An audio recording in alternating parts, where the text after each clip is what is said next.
continue to listen in. Asante.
It's about time. Time to build a powerful campus network, redefining bandwidth, experience, and reliability, boosting digital production with better connectivity. It's about time. Time to offer gigabyte wireless to millions of terminals, building immersive AR and VR offices, engaging in HD conferences anytime, anywhere. It's about time. Time to bring smart machines to production spaces, keeping swarms of AGVs up and running 24/7, performing operations from thousands of miles away, leaving the tiniest flaw with nowhere to hide.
Good morning, everybody. Okay, let me restart. Habari zenu. Unfortunately, says yongea kilo, but how are you? Muko salama? A wave in the air, tafadhali. Wave like you don't care. Asante sana. I want to wish you and welcome you to Grow with Safaricom Business Kisumu Dala Edition. A big clap, tafadhali.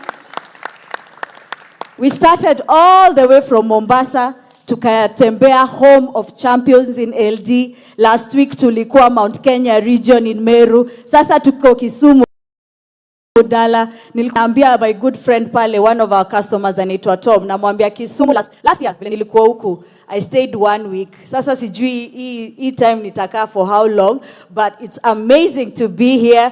For my online audience, karibuni sana. I also want to know where you're logging in from, so please join me on the comments section. Let me know which county or which country you're logging from, as well as tell me, what are the challenges you're facing today in your biashara? I was speaking to some of our customers in the room. Nalikuwa naniambia one of the issues they're having or a challenge is where can they get the Gen Z audience? They want to sell their books, but he doesn't know how to sell to that particular segment. Kuna mwingine ameniambia he's a chef, a very good chef. He does online training for cooking and classes, but he needs to increase the traffic and he needs more customers. So swali ni, what can grow with Safaricom Business? Empower him. What tools can we give him so that he can increase his traffic and then get more money? So welcome once again to Grow with Safaricom Business.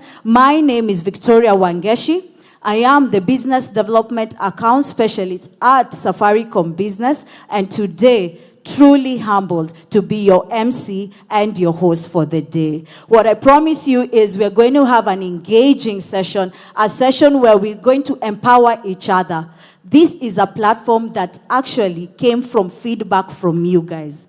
You guys challenged us from our very many conversations. Mkatuambia mnataka a platform where you can connect, where you can network, where we as Safaricom Business can engage with you and give you the solutions that will equip you for your customers. So are we all in the right place, guys? Yes? Tutaongeleshana? Perfect. Asante sana. For my online audience, for your comments and for any questions, please join me on menti.com. I'll read out where you can share your comments and questions. So go to www.menti.com, enter the code 37799389. This is for my online audience. Enter the code 37799389. There you can share your questions, drop your comments as well. You can also still drop your comments on the comment section. But for the questions that you already have, it would be great to have them on the Menti platform so that we can have the leaders and the experts who will be speaking to us today be able to track your questions and answer them conclusively. Now, the theme that we have been running all throughout the Grow with Safaricom Business edition is all about fueling financial growth through innovation. And today we are not just talking about growth, guys. We are talking about sustainable, innovative growth for your business. That is the theme. How can we start your innovation journey? How can we ensure that we impact you with digital tools and resources that can help you grow and prolong your biashara, and not just have a business for today, but it will speak to your future customers for tomorrow. So that is why we are here, and the conversation we'll be having. I don't know if anyone of us have heard of the M-Pesa. There's a M-Pesa Sokoni festival happening on Saturday. Kuna nani anajua? Kuna Sokoni? Yes, I can see some hands up. Very nice. If you've all heard about it, there's a huge festival happening here. By the ni hapa tu, Mamboleo on Saturday, this August, we'll have over 100 vendors, 100 SMEs, all there powered by Safaricom Business. So we are bringing you all together, different vendors with different biasharas, different services, and bringing them all here so that our customers can be able to get amazing discounts, as well as know which services and businesses that you guys will be offering. So please join me on the screen to see what we have in store this Saturday for you. Ushaichapa shopping while getting entertained? Well, form ndio hiyo, M-Pesa Sokoni Festival. Mali Safi. Bei ya jioni on smartphones, household goods, electronics, beauty and fashion, food and drinks, plus much more. Tokea M-Pesa Sokoni Festival, enjoy bei ya jioni from your favorite biasharas as you vibe to great music from DJs na artists wazito. Tunaingia Kisumu Dala, Saturday 2nd August 2025. Tupatane pale Jomo Kenyatta International Stadium aka Mambo Leo Stadium. Entry ni free, we kuja na vibes. M-Pesa Sokoni Festival, Mali Safi, bei ya jioni. Haya, habari ndio hiyo. Mali Safi, bei ya jioni, mukuje na vibes tafadhali. Sherehe moto moto. After mumeuza yote, mukamubash, si ndio? Haya, tumeongea kuhusu Mali Safi, bei ya jioni. I have a question. And kuna wase wamenijamia ati juu sijawape airtime nini. I think I have a better award for this question. Anyone can tell me, kuna mtu amesikia kuhusu Zidisha Plus ya Safaricom Business? Raise your hands if you have. Zidisha Plus? Okay, naona mikono juu. Hey, na chest. Put your hand up, please. Hey, ndio hiyo sasa. Zidisha Plus, you've heard about it? If I can have a mic there. Kindly help me with the mic, tafadhali. To the gentleman at the back. Because I want to know, what have you heard about Zidisha Plus? If I can get the gentleman, thank you. And as you stand, we are live. And remember, we are at a Grow with Safaricom Business platform. So I want to know your name, biashara uko nayo, alafu tell me what you've heard of Zidisha Plus. My name is Bonowere. I have a retail and distribution of eggs and poultry products. Zidi is where you put your money and it grows. And you can get it through the Safaricom app, the M-Pesa app. And then your money will be growing on a daily basis. It works more or less like the money fund. Thank you. Hesbon, asante sana. Makofi kwake. Sasa shida tu ni he has answered the wrong question, but ni sawa. Can I give him 1,000 bob worth of airtime? Miriam, I see you there. Please give him 1,000 bob worth of airtime for trials. Sa ameongelea product flani inaitwa Zidi, which is going to be discussed later on by our business credit lead, who is going to share more information on Zidi and how you can opt in. What I'm looking for is Zidisha Plus voice service. Now, there was a hand here. Sawa. Can we have a mic? This second table, tafadhali. The lady, yeah, you can raise your hand so that they can see you. You can tell us your name and the name of your business. Hi, my name is Evelyn Omwom of Smiley Gifts and Flowers. And I think Zidisha Plus is a Safaricom customer service that offers voice and data bundles that helps business people to connect and communicate with their customers easily. Well done. So the solution is you are able to communicate effectively with your customers. What else can you do with the product or with the solution? It can help you. I just know the communication part. The communication bit. Yes. All righty. Please give her 1,000 bob worth of airtime for trial. I'm looking for one more. What are the features for Zidisha Plus, if you know? Okay, we have Steve there. Steve is the chef I was talking about earlier on that table. Steve, give me some benefits, features ya Zidisha Plus for my amazing award. Good morning. I guess I had a different information about that, or rather, more sample meaning. In a brief definition, I understand it as a branded bundle service, definitely for small businesses, growing businesses, and instant businesses, specifically for business people, like, for example, me. It's just a branded bundle service for Safaricom, mainly for businesses. Asante. Thank you so much, Steve. I think what I like about this conversation is later on we are going to have a virtual tour of our Safaricom Business solutions. And one of the solutions we shall be talking about is Zidisha Plus and how it can enhance your biashara to connect with your customers, your suppliers, and other people within your ecosystem. So thank you so much. Another 1,000 bob worth of airtime for him, tafadhali, for that attempt. All right. So to officially welcome us to the Greater Western Region, ladies and gentlemen, please put your hands together as we welcome our regional business lead of Greater Western, Madam Gunilla, on the stage. Karibu sana.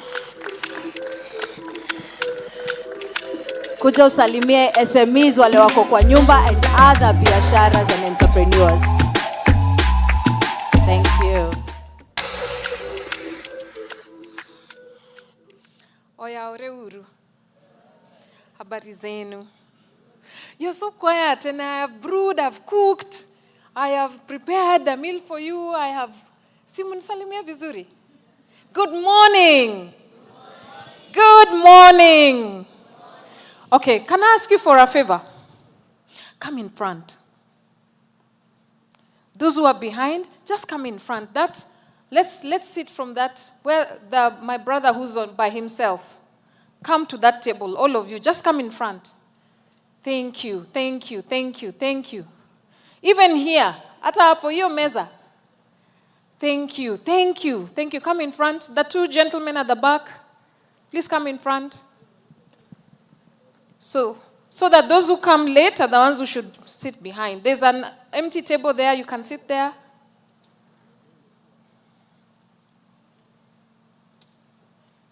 We can fill up here as well. Fill up here. My brothers, come here. Thank you, thank you. Awesome. So I'm called Gunilla Ouko. I am the regional business lead for Greater Western. I always call myself super governor because I look after 10 counties. See, I'm a super governor. Looking after 10 counties. Yes. So I want to welcome you here today. And Safaricom Grow is one of the sessions that I really love doing because it's about growing people. It's about your business growing. It's about us giving you solutions that will help grow your business. And I actually looked at the acronym GROW and I asked myself, how would I relate the acronym GROW to a business person? Do you have your pen with you? I want you to write this down. G means get. G is get. R is ready. Are we together? What is G? What is R? Ready. O is opportunity.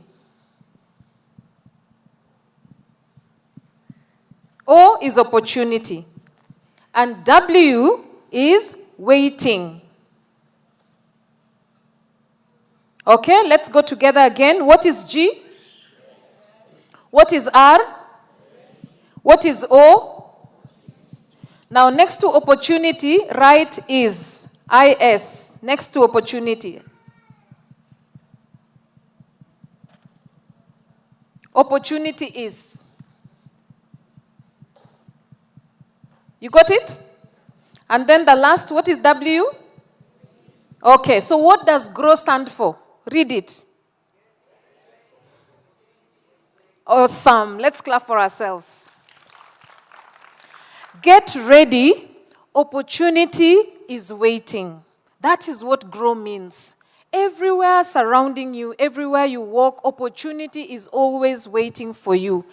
And when I was asked to open this session we have today, I asked myself, what will I tell my business people? And one thing I want to ask you, why are you in business?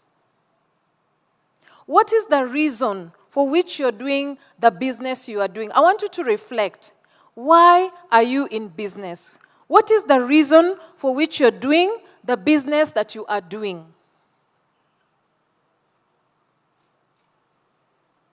So you have reflected. Does your business solve a problem?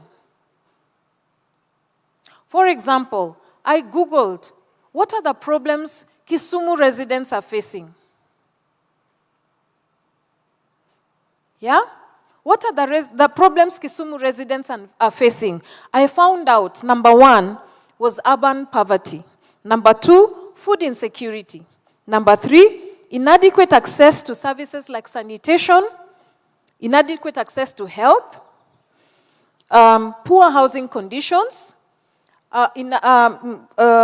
solid waste management, climate change issues, so things like floods or a bit of drought here and there, mobility challenges with regard to transport, insufficient public transport system. These are the challenges, some of the challenges facing our residents in Kisumu as an example. So, if you want to sustain your business, you need to solve a problem. You need to ask yourself, what is the problem my business is solving? Can your business solve these problems? Like, for example, I know we will be having a conversation with one of our business partners who took up the challenge of hyacinth. Remember hyacinth? How it was a problem? Now, somebody will look at hyacinth and not see the opportunity in hyacinth. Somebody will take hyacinth and see it as a problem and not solve it. If your business solves a problem, you will have a sustainable business because it is solving a problem. When you solve a problem, I went to a money class, a financial wellness class, and this person was teaching us and saying, money follows solution. When you solve a problem, the money follows, but you solve the problem first. If you want a sustainable business, it needs to solve a problem. So those are the problems Kisumu has. What is the opportunity in urban poverty? What can we solve? What is the opportunity in food insecurity? What can we solve? We have Lake Victoria. What can we do with Lake Victoria to solve the food insecurity problem from a business perspective? What can we do? Can we build pipes to pick water from Lake Victoria and do irrigation? What are we doing with the lake? What business opportunity can we build around the lake? Is there opportunity for ecotourism around the lake? Look at the islands we have along the Lake Victoria. What are we doing with that opportunity? So, the question we need to ask ourselves as business people, what problem am I solving? So that I am not starting a salon because my neighbor has started a salon and the salon is doing well. The chances that you will not sustain that business is very high. Why? You're not solving a problem. You're doing what your neighbor is doing. What are you solving? If we solve a problem, you will sustain business. Why? Business is like sales. I am a salesperson. It's like sales. Sales is a tough job. Imagine convincing all of you to use Safaricom. Hiyo ndio kazi yangu. Na nisipowa convince, I will not have a job. So that's how sales is. I have a passion for my customers. So that passion keeps me going even when I'm tired, even when I want to give up. Now, business is like that. If a solution is not driving you, if an emotive, especially an emotive solution, is not driving you, when it's dry, you will give up. You will give up because business can get tough. So what are you solving? let me take the example of hyacinth. So if I'm solving the problem of hyacinth, I'm saying, this weed is making the lake dirty. I want to find a method of harvesting it so that I translate it into something useful. You see, I was watching a video of a lady in Nigeria who is picking the waste material, what is called waste material is gold for her. She's picking the banana stalks. She's able to process them into very thin layers and make braids out of them. Natural braids. What has she done?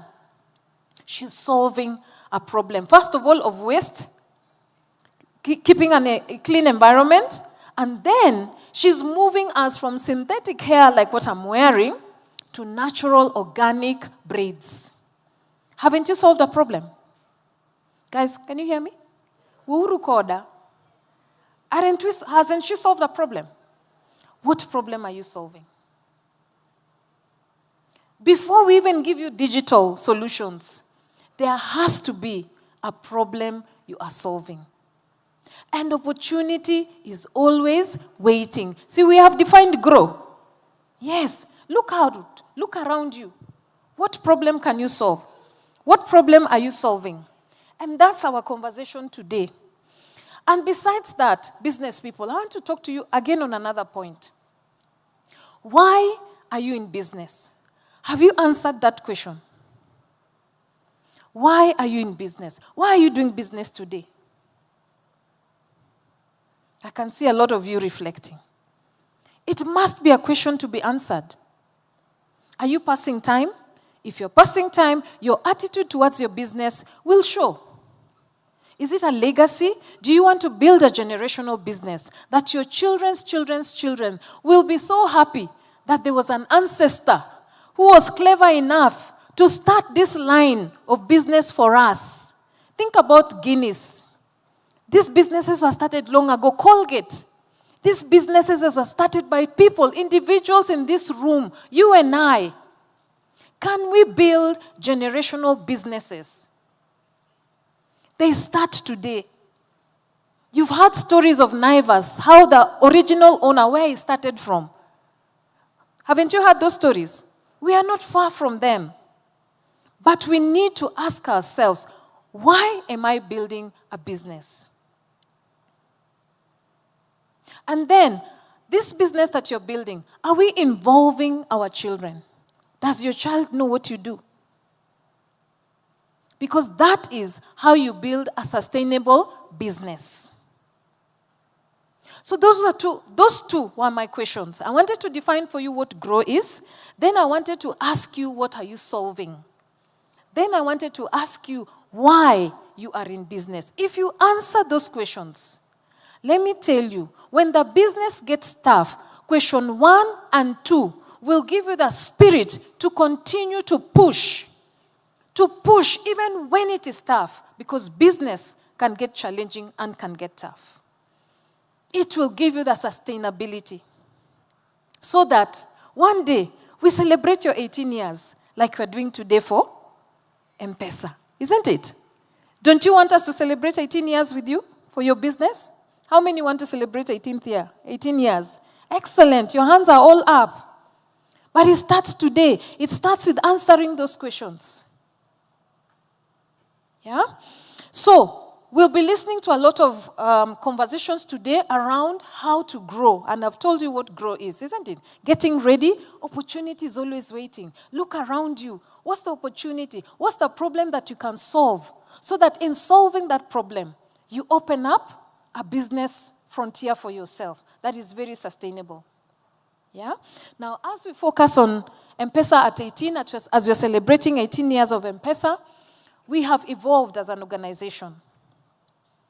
Yeah? I remember going onto the rig and asking our customers, what are some of the things, how has M-Pesa helped them? M-Pesa has given us a gateway in which we can be able to do payments. Long ago, people would have to work with cash. How many work with cash today? You find that half the time you don't have cash. Your phone is an ATM, is a new ATM. Yeah? So we gave you over the years, we have evolved and given you a gateway in which customers can be able to pay and pay quickly.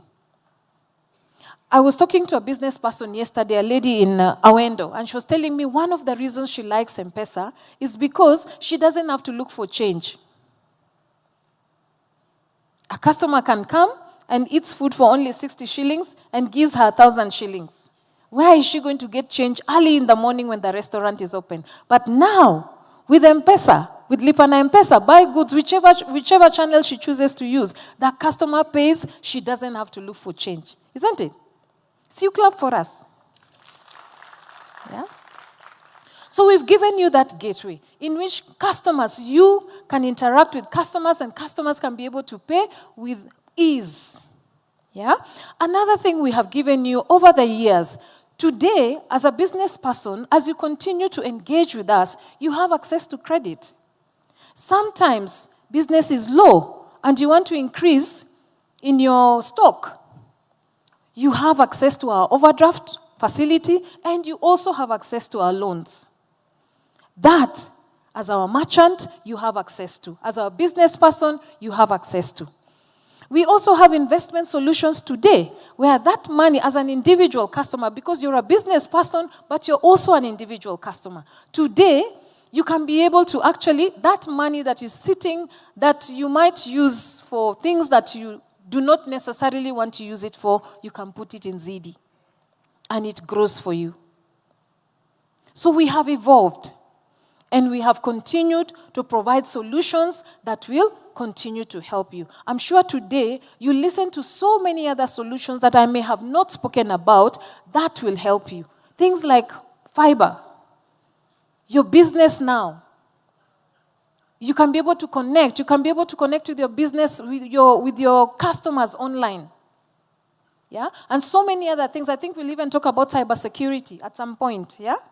Isn't it? Yes. So many things that we can do for you. So as I close, I will remind you, why are you in business?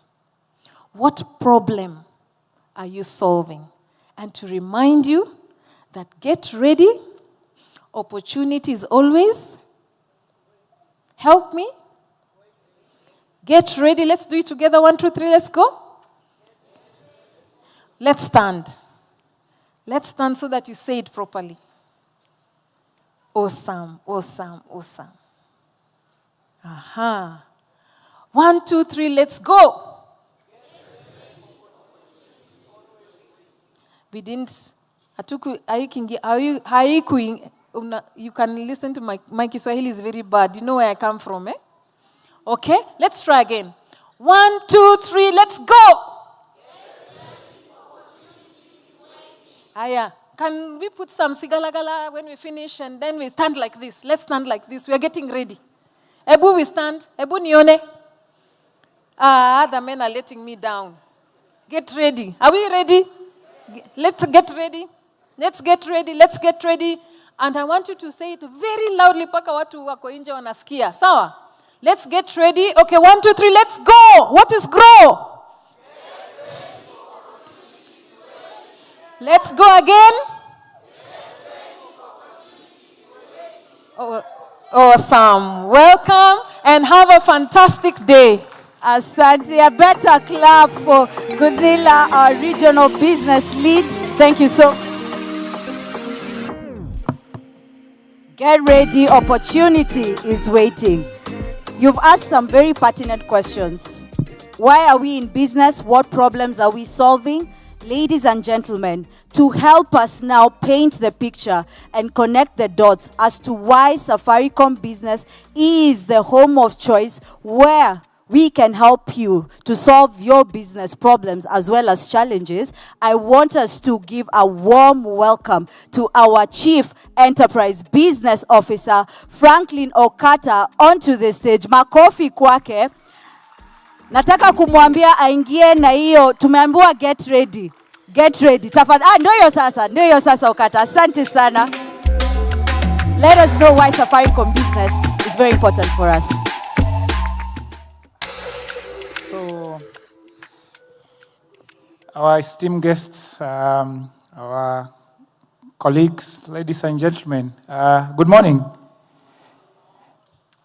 Allow me to first of all start by thanking Gunilla, who is our host, for making my work so easy. Situmpigie makofi tafadhali. And secondly, to say that one of the reasons why we started Grow was to create an opportunity for you to network. So I want you to take the next 5 minutes or 1 minute, ask your neighbor, what business are you involved in? So let's have a conversation. What business do you do? What can I sell you? Take their card, understand, because tomorrow if you want to do an event, maybe that is a guy who is doing your outside catering, maybe he'll do for you a tent. So take this opportunity to know your neighbor, know what the business they do, exchange a card, and that is the person you'll need tomorrow. Okay, I can see very animated conversations about your neighbor. I'll give it a little bit 1 or 2 more minutes to continue engaging, knowing your neighbor, knowing what they do. Let them sell you something. Please ensure you sell to your neighbor something today. Usikuwa tu umekuja hapa bure. By the time unatoka hapa, umepata mteja, umemuzia kitu.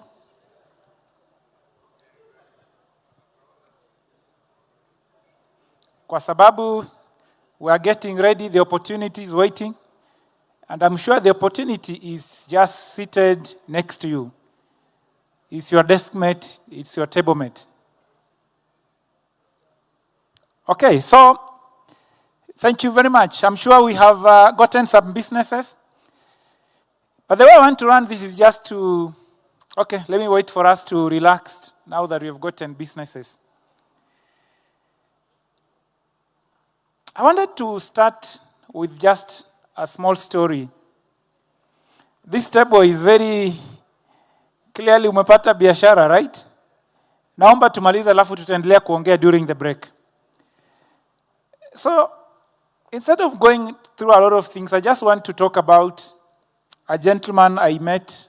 I talked to yesterday, then I met him this morning. He's called Michael. He's one of us here. And he has told me his journey, and I hope his journey is something that can inspire us. So Michael, when he left school a few years ago, he was very worried and he considered his future bleak. Alikuwa anaona hakuna maoni, hakuna mambo mbele, ni kusumbukana. But he was very lucky because he was staying with an uncle here in Kisumu and attended Kisumu Innovation Center, where he trained simple weaving. And then because he was interacting with fishermen a lot, he saw a problem with water hyacinths, which is a story that Gunilla talked about here. And he saw that this is something that I can put to use.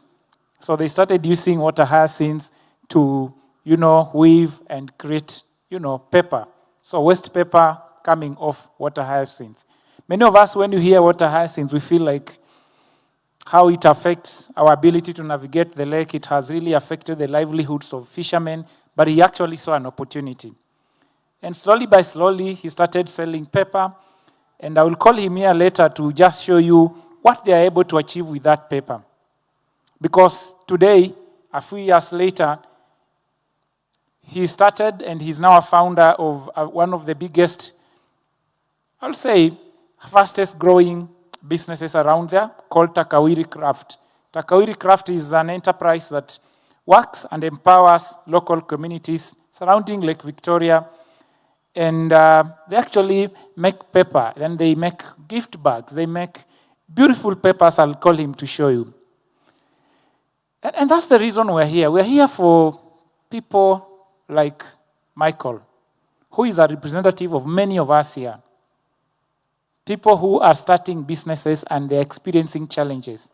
We are here to really engage with you and try to ask ourselves, how can we innovate our businesses? How can we grow? How can we go through and be resilient enough to ensure that our businesses can go to the next level? At Safaricom Business, we do 4 things. to businesses, and I think you can write them down because they're very easy. The first thing is we connect.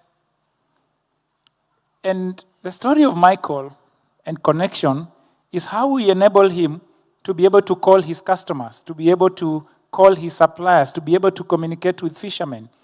You know, the fishermen are in Lake Victoria, and I can tell you, we have network there. So he's able to connect. I was talking to him earlier today, and he's telling me, I use the internet to research about the machines that I need to buy. So sometimes I take the photos, I show a few people, they make machines for me.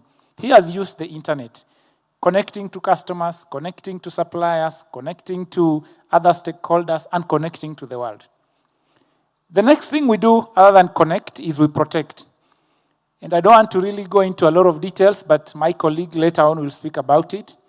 But do you realize that if your phone, for example, you didn't have a PIN on your M-Pesa, you'll not be safe?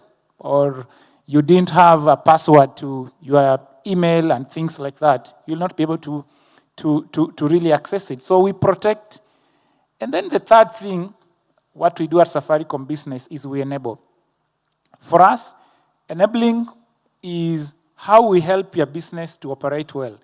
So today, Michael, for example, and Takawiri, they use M-Pesa to collect money from their customers. They use M-Pesa to be able to access credit. Because they go to the internet, they have a website where people can go there and check and buy their goods and see their wares. So at Safaricom Business, we connect, we protect, we enable. Kuna ile ya mwisho, sijui kama mtu anaweza niambia, nione kama niko na kakitu. Who thinks they know the last thing we do? Connecting, protecting, enabling. Somebody wants to try the last thing we do? Wapi Mike? You know, when we give airtime, we don't give Bamba 10. We give 1,000 and above. Anybody wants airtime of 1,000 and above? Kujaribu to see the 4 things we do? Okay, thank you. Safaricom do educate. Safaricom do educate. You are almost there, but I'm talking about Safaricom Business. So, yes, okay. Transform. Pigia Emma coffee.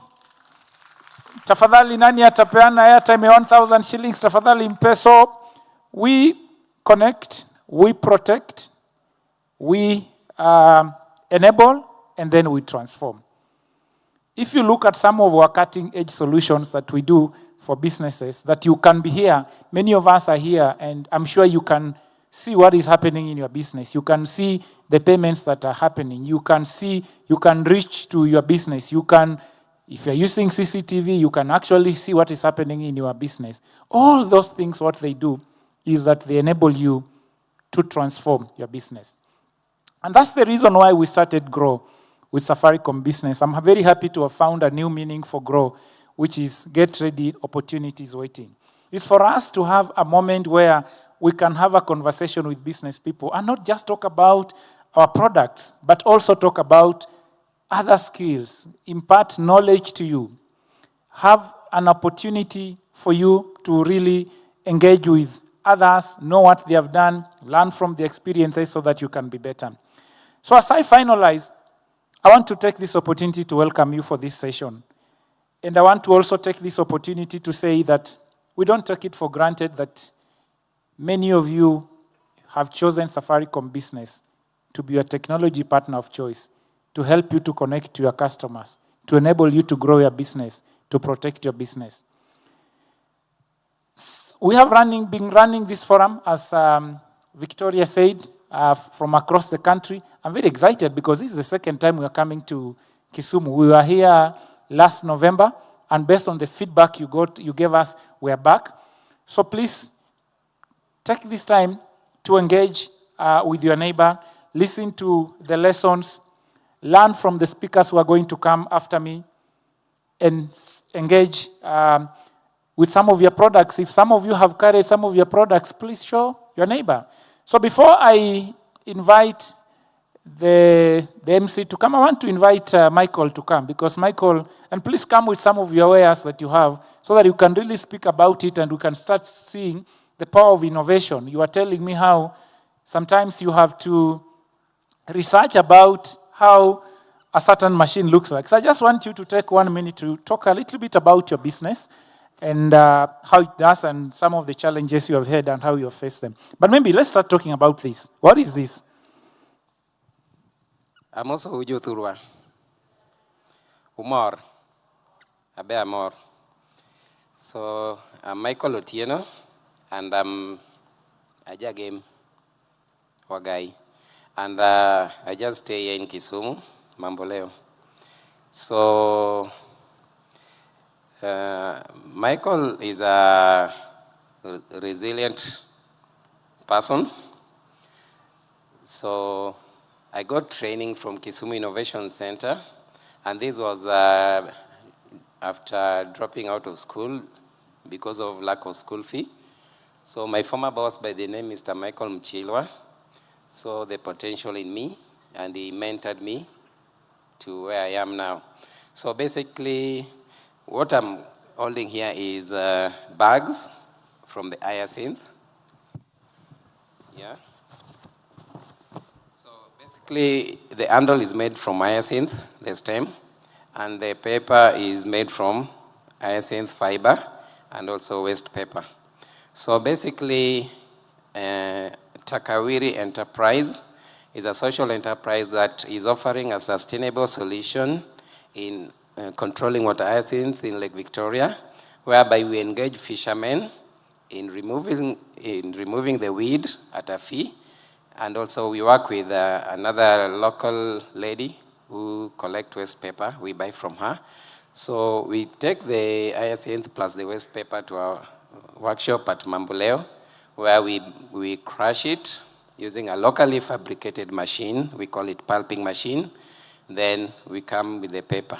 So the paper is then transformed into paper products, like the one you are seeing here. These are bags that can be used to gift and also can be used for seminars.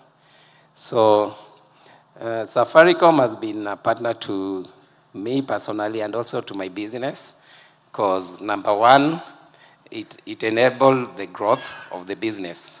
And this has been possible because Safaricom services are very accessible and also affordable. Though a lot of people got this notion that Safaricom is expensive, but it's not. If you compare to other network, which are posing that they are cheap, but they are not very cheap. I've tried them. Okay. Yeah, because they are not accessible. Sometimes you call, then your phone hangs, and it counts, so your airtime is going. So Safaricom has been affordable because of its innovative solutions. It has enabled SMEs like me to grow. And this has been possible because, for example, in growing my business, I do a lot of research online, and this is due to the affordability and also availability of the data bundle Safaricom is offering. So if I want to make a machine, any machine that will help me in my business, I just do research. For example, I just Google pulping machine, then you find the images, and you find them, they're coming from either India or China. And since they are very expensive for like small SMEs who are startups, so I go to the scrap after learning the machine online. I go get the parts. You find if you go to the scrap, there are several items there. So if you do your research well, you'll be able to see if I take this item, I take it to the engineer, then they fix it, this can work, yeah? So through that, I've managed to do a pulping machine and another machine to press the paper and another machine called die cut machine. And all this from the scrap. And it's been very affordable. And this has been possible because of the services Safaricom is offering, whereby you can access data cheaply anywhere, and you do research, yeah? Besides entertainment, if you focus on research, your business will develop, yeah? Yeah, so So this idea. I wanted to, first of all, thank you very much. You know, this economy is run by small businesses like you. Yeah. Because of you, how many people have you employed? So far, we have five people directly. who depend on you directly. Yeah. And indirectly? The number varies because you see we are working with fishermen. We also work with these ladies collecting the waste paper and also collecting. Including people who do scrap and scrap. And again, we also work with Maasai women because we buy those shangas from them to decorate our products. So you have created an ecosystem of people who are depending on what you do. For sure. So what I wanted to ask you is share with the person here who wants to buy a gift bag that is environmentally sustainable. How do they reach you? Okay. I don't know. I can give my number, if you don't mind. Your telephone number, if you are okay. Yeah, I can give my telephone number. Anybody maybe who is interested. Where are you physically, first of all? Okay, we are based at Mamboleo, around Obolo Junction. Yeah. Okay. And, you know, most of my businesses are coming from Nairobi. Okay. Yeah. And I thank God for that because, you know, business is very competitive. Okay. And you find that if somebody just look for you from Nairobi, somebody we have never met, and, you know, the business also have been, so this idea. I wanted to, first of all, thank you very much. You know, this economy is run by small businesses like you. Yeah. Because of you, how many people have you employed? So far, we have five people directly. who depend on you directly. Yeah. And indirectly? The number varies because you see we are working with fishermen. We also work with these ladies collecting the waste paper and also collecting. Including people who do scrap and scrap. And again, we also work with Maasai women because we buy those shangas from them to decorate our products. So you have created an ecosystem of people who are depending on what you do. For sure. So what I wanted to ask you is share with the person here who wants to buy a gift bag that is environmentally sustainable. How do they reach you? Okay, never seen each other. Can send you a down payment, then you make a product, then you deliver, then they pay you the balance. So we are online. Do you want to give your contact so that they can reach you? Yeah. Just go ahead and give your contacts. Okay, my telephone number is 07 20 66 85 91.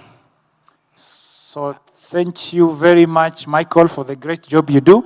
We really wish you the best, and we hope you'll get many customers. So thank you very much. I think thank you so much for this. Asante sana. So I just wanted us to engage. Let's clap for Michael as he takes the seat.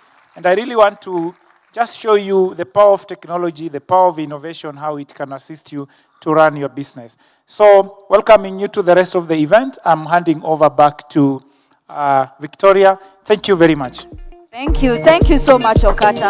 Okata, before you go, I've seen some of our SMEs, some entrepreneurs online, and they're asking me, yani sisi ni wachoyo tunapeana tu airtime hapa, hatuwezi peana online. Uta-approve pesa ngapi ya airtime ya online wapate? Ni wangapi umeuliza? Wengi sana. Nime-approve kiasi. Kiasi? Yes, ile waweze kiasi ni kusema. Aya, 5,000 bob. 5,000 bob. 5,000 bob worth of airtime for Asante sana Okata. Thank you very much.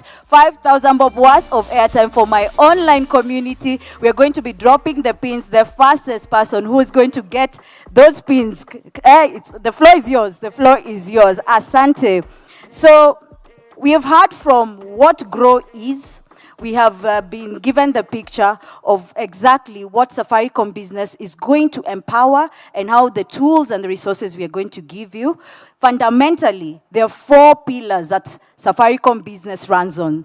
Okata ameongelea kuhusu nini? The first pillar, connect, protect, enable, transform. Well done, class. Kila mtu ako safi. Asante sana. So our next speaker is going to talk about a very, very important pillar, and that is the protect pillar. I think we've heard from Michael. Most of us, our biasharas are online. Tumesema kila mtu hapa ako online. Niulize swali, a very important question, na msiogope kujibu. Nani of us who ashaihakiwa online? Msemeni tu cha ukweli tu, because we are here to learn. Aha, my good friend Tom, John, namuona, hata Michael mwenyewe, I can see the hands there. Nani ashaitumiwa a fishy email?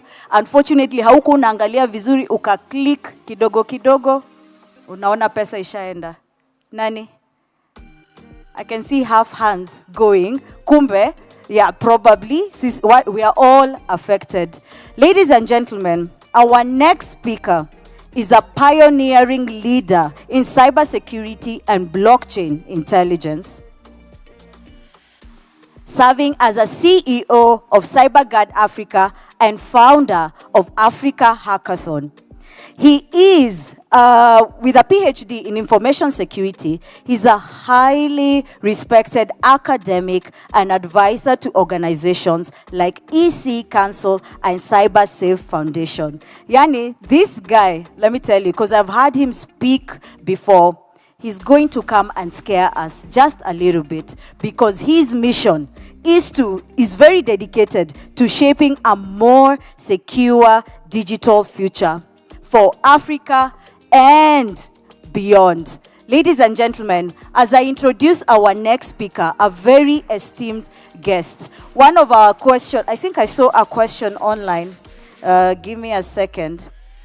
One of our people online was talking about how can we ensure that our businesses stay protected in today's ecosystem. Maybe I can have somebody answer that. Kwa biashara yako, I know there are some guys who are doing retail. Kuna moja hapa anafanya very sustainable growth. Maybe somebody can give us a comment. How do you ensure that your business stays secure? Anyone who can share? Who can share? Sijui kata nipeane airtime ama another device. Anyone who can tell us? I ask again. So currently, sai uko na biashara ya boutique and beauty. How do you ensure that biashara yako watu hatakuja kuhack, for example?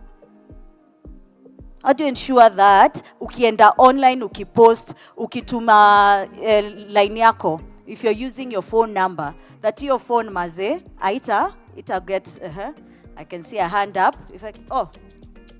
We give the lady. Endelea please first. Yes. And as you stand, you tell us your name and the biashara you have.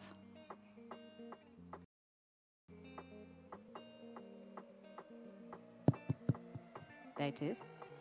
Kindly, can you repeat a question? So, nauliza, from a security point of view, kwa biashara yako vile unaona. I'm sure uko na email. Uko na email ya biashara? Ushaipata emails fishy kutoka sijui wapi, you click a link. Kuna wale kwanza siku hizi wanatumanga vitu za blockchain. Sijui umewin. Yes. X amount of money. So is there any solution labda uko nayo kwa biashara that ushaeka kuprotect so that usiwaipoteza pesa zako ya biashara? Okay, what I did, I protect my Google accounts so that anybody cannot access my Google accounts. So when I was hacked, I find so many phones on my Google account and I managed to block all phones. Oh, very nice. So first of all, your Google account is verified? Yes. It is specifically to your? My details. Okay. Yes. I like the fact that our cyber evangelist is here. He can actually confirm if what you're saying is true, if it is still unhackable. Asante. Okay. Asante for that. I have the lady who was telling us. I think one measure I've taken is to make sure my accounts have a two-step verification code. Nice. So that anytime someone tries to hack my account or anything, I get a notification either on my number or my email that someone is trying to access it. Asante, a clap for her as well. And if I can have our leaders to give them 1,000 bob worth of airtime for the trial. Asante sana. Ladies and gentlemen, Please help me to welcome Dr. Bright Gameli. I always call him the cyber evangelist. Karibu sana on stage. You've heard our SME customers already have verified email account, as well as an OTP two-step verification. Take it out. Take it out from there. Asante.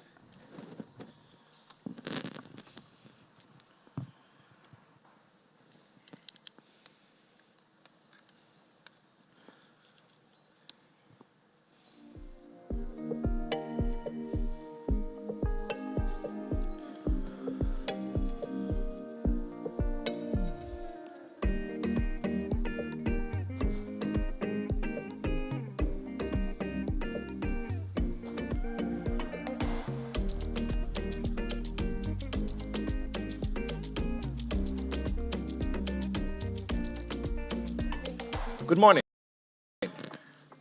Good morning. How are you all today? Great. It's good. When we went earlier on, there were not people, and I said, Kisumu is a very relaxed town. I think I need to come here a lot more often. Nobody's in a hurry. Or you're taking care of your business first. Anyway, so today I'm going to take you through what you call cyber resilience. Cyber resilience and how your future strategy needs to be when you need to protect your business. Today I'll be showing you things that maybe you've never seen before. Today is going to be a whole lot of learning. I want you to be able to actually take something different back home, back to your businesses. I want you to be able to actually see how to protect yourself. I'm happy to hear some of you who have already put some two-step verification, verified accounts and everything. But question is, I also run a business. I run several businesses, and every time I have to start thinking, who is managing all of these accounts? How many of you have social media? Who manages your social media? Yourselves. Hey, great. Anybody who lets somebody else manage your social media for them? And when that person is managing, question is, do you trust the second person to manage your social media? Do you trust them? What if the person leaves tomorrow? Or you delay payments by a day, and they tell you, you know what, I'm done with you. And they go with your password, they go with everything. Now, that's now you. And the thing is, for those who manage yourself, a time will come where you need to actually push that to somebody else because the business is growing. So there are several ways that we're actually getting to risk our businesses to attacks. Talking about the recent ones that have been coming around is to do with cryptocurrency, right? And everybody tells you, you can grow your business by putting in 100,000 Kenya shillings, and you'll make sure you're going to make money in the next few what? Days. How many of you got that message? And it's always coming from your friends and your family who tell you, when you put in X amount of money, you will be able to make a lot more money in a very short time. Now, cryptocurrency scams have become the order of the day, and they want to make your hard-earned money that you've been making every day to put in there to make quick money, but it doesn't work like that. Majority of them are not even cryptocurrency. They just use words. They use what they call social engineering. Social engineering is hacking the human brain. How can I convince you to be able to actually click on a link, put money somewhere, or follow a particular trend that nobody understands? So there's a lot of learning that you need to put in place to understand what is investment, how are you going to make money out of it, and are these people even legit? Some of them target women only. I have seen one where it targeted almost 1 million women worldwide, and these women were all put in nothing less than 500,000 Kenya shillings. Can you guess what? Their website just shut down one day, and they lost all their money. How much money do you think all those people have lost? So they try to trick you to tell you that you can put in money, and they show you a very nice graph. They give you a website, they give you portals, they tell you to log in, and when you log in and you see the money growing visually, but in real sense, you're making nothing. So that is just one of the areas that we see in cybersecurity threats. So just a little bit about me. I do everything offensive security legally. Let's put that in quotes here. So I do cybersecurity legally, where I basically look at how to be able to actually do security research. I love everything hacking, so I try to hack computers and systems and networks, applications. name them, to be able to see how can I protect you as businesses as well. So I do blockchain investigation. This is my 388 actually presentation when it comes to cybersecurity, and I also lecture at Strathmore University. So what is the biggest nightmare as a business, and how do you curb them? Right now, we are thinking about how, as you sit here, your businesses are safe, the money that you're putting in is safe. There shouldn't be a very fake message that comes to you saying your bank wants you to change your password urgently. Why does a bank want to change your password urgently? Some people even called me last week. It was very funny. I have a number of people who were calling me saying, oh, you bank with this bank, right? I'm like, yes. Do you know that there's a possibility that your account is being hacked? I said, really? This person does not know who I am. And that's the space that I live in. And it's like, I'm going to send you a prompt. If you could just click on the link. I said, yeah, send it to me. And he actually sent me a prompt which looked just like my bank. They look so similar, it's very difficult for you to tell the difference. So today I'm going to show you how it looks, how they work it. I'm going to do a live hacking. So if you've never been hacked before, how many of you have been hacked before? 1, 2, 3. So now that means the rest of you are on my target. That means 98% of you are people who should volunteer. When I came in, I was on the Wi-Fi with another phone that I have. I could tell every phone that is in this room. I could tell who is on Wi-Fi. I could tell what website you're going to. Some of you had not even noticed that I forced you to go to a different website. Hello? And you were just on the same Wi-Fi. It's the things that happen to you when you go to places. So we have fraud cases that will happen. We have insider threats. Insider threats are people inside your businesses who understand how you work. So they will be able to force you to basically, if they can defraud, they can basically be the attack vector to your other competitors to be able to do that. We have ransomware. Ransomware is when they send you a link. When you click on that link and you actually open it and you try to actually think you're receiving some sort of a document or the likes, they lock your files and tell you to pay for it in cryptocurrency, otherwise you're going to lose the entire business. So we have to be very careful. Where is the email coming from? Who is sending that email? That invoice, is it coming from a client or not? Because there could be fake invoices that could be sent to you as well. We have what they call DDoS, is denial of service, whereby you have a website and somebody sends so much traffic to your website that they get you shut down.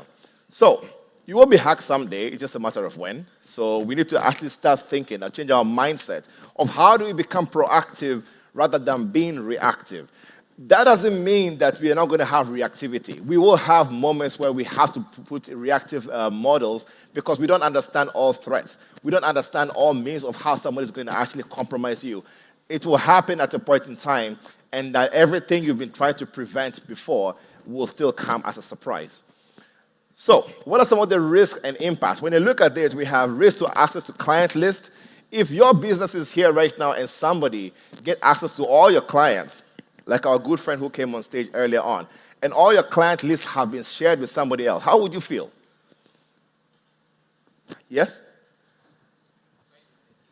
Exactly, insecure, because your employee has decided to share your client list with somebody else. We have customer personal information. These days, according to the data protection part of things, of the law in Kenya, if you actually start sharing your customer's personal identifiable information somewhere else, or you have been compromised and that data leaks out, you're going to be paying 4% of your annual turnover. That's a lot of money, which you've made already.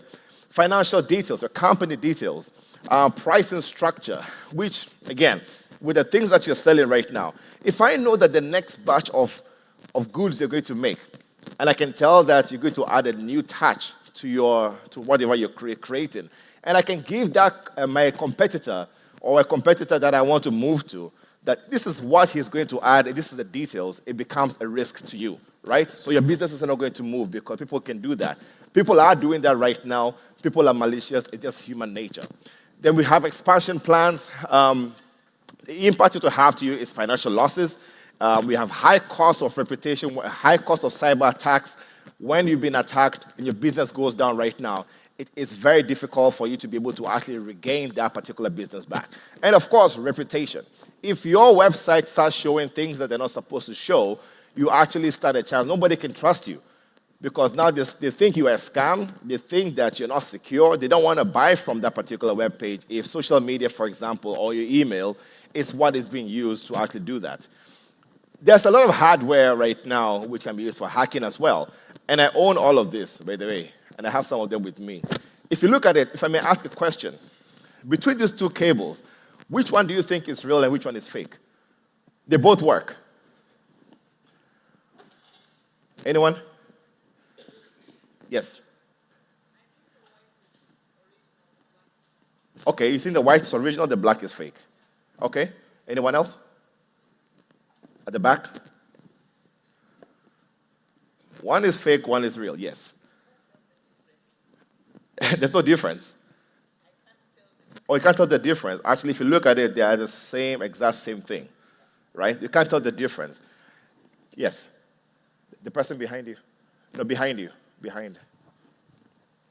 I think they are very similar, but you cannot really realize that cable can be used to hack your phone, even though it's charging it, but it's really extracting data from your phone to the hacker. Great. We call that juice jacking. You know how they jack juice out of you? You know, they milk you dry. This is the real one. This is the fake one. Hello? I want you to take your phone out right now. We're not hacking you. Just relax. Take out your phone. You can see that you have a number of Wi-Fis around, right? I'm about to introduce a new Wi-Fi into this room. I don't know how far it will go. But when I plug that in, and I even want to charge my phone is charging. But if you check your Wi-Fi, do you see a Wi-Fi called OMG? Anyone? You can see that? Great. You're seeing OMG as a Wi-Fi because that is a Wi-Fi I have introduced with this cable. When I connect this to your laptop, I can type anything on your laptop within 5 seconds. When I say 5 seconds of typing something on your laptop is, I disconnect your internet, your hotspot. I'll connect it to a fake one, which I'm going to show you right now. I will also make sure that I disable your antivirus so that I can copy anything to your laptop and consistently have access to your computer forever, no matter how many times you restart it. So this is actually fake. Now, again, how many of you have iPhones? You know, usually when you have an iPhone, you're considered the most bougie person in this room. Right now. Hello? This device, if you look at your iPhones right now, is broadcasting something on your phone right now as a Bluetooth connection. So if I want to hack you in this room, all I need to do is to make sure that I get you a fake connection to Bluetooth. You connect to that. That means when your Bluetooth is on, I can now activate anything that you are speaking on that table that I can start to hear. It takes time to do that. That's why I can do it right now. But basically, as you can see, can you all see that on your phones? Some of you are seeing something coming up to connect to. Right? Oh, this can clone your car keys, can put off any signal TVs. I can put off TVs. I can put on air conditioner. When I was in the hotel yesterday, I couldn't find the remote. It was right next to me.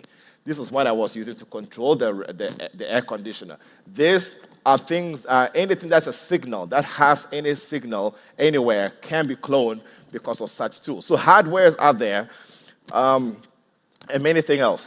What I want to focus today on talking about is what we call a business email compromise. This is what is going to happen to you. This is the kind of things you should be expecting to be able to compromise your systems, your networks, your entire businesses. Business email compromise is how do I understand the business you do? I understand exactly how you work, what you talk about, what your client talk about, what your suppliers talk to you about. So when your supplier is telling you that the order that you have actually asked for, here is the invoice, that's what they'll use to be able to compromise your business.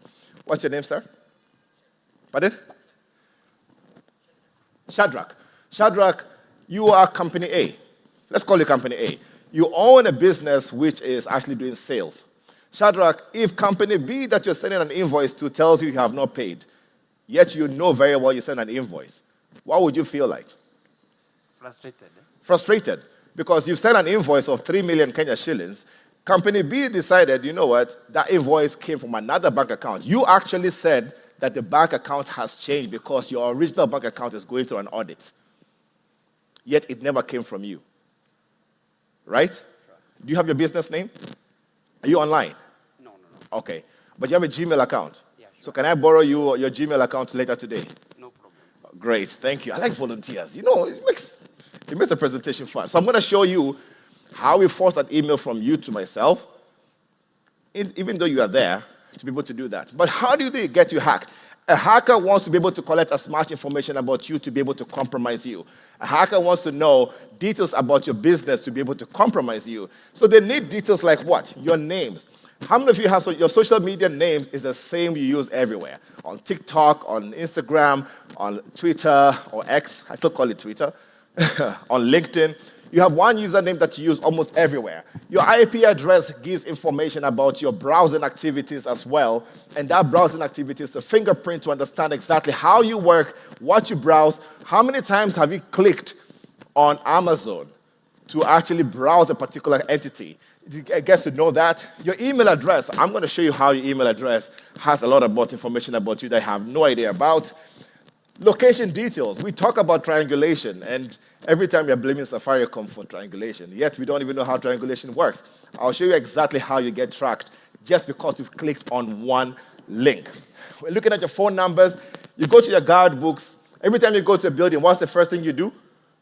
Full names, ID number, and what? Phone number. And what do they tell you they're using the number for?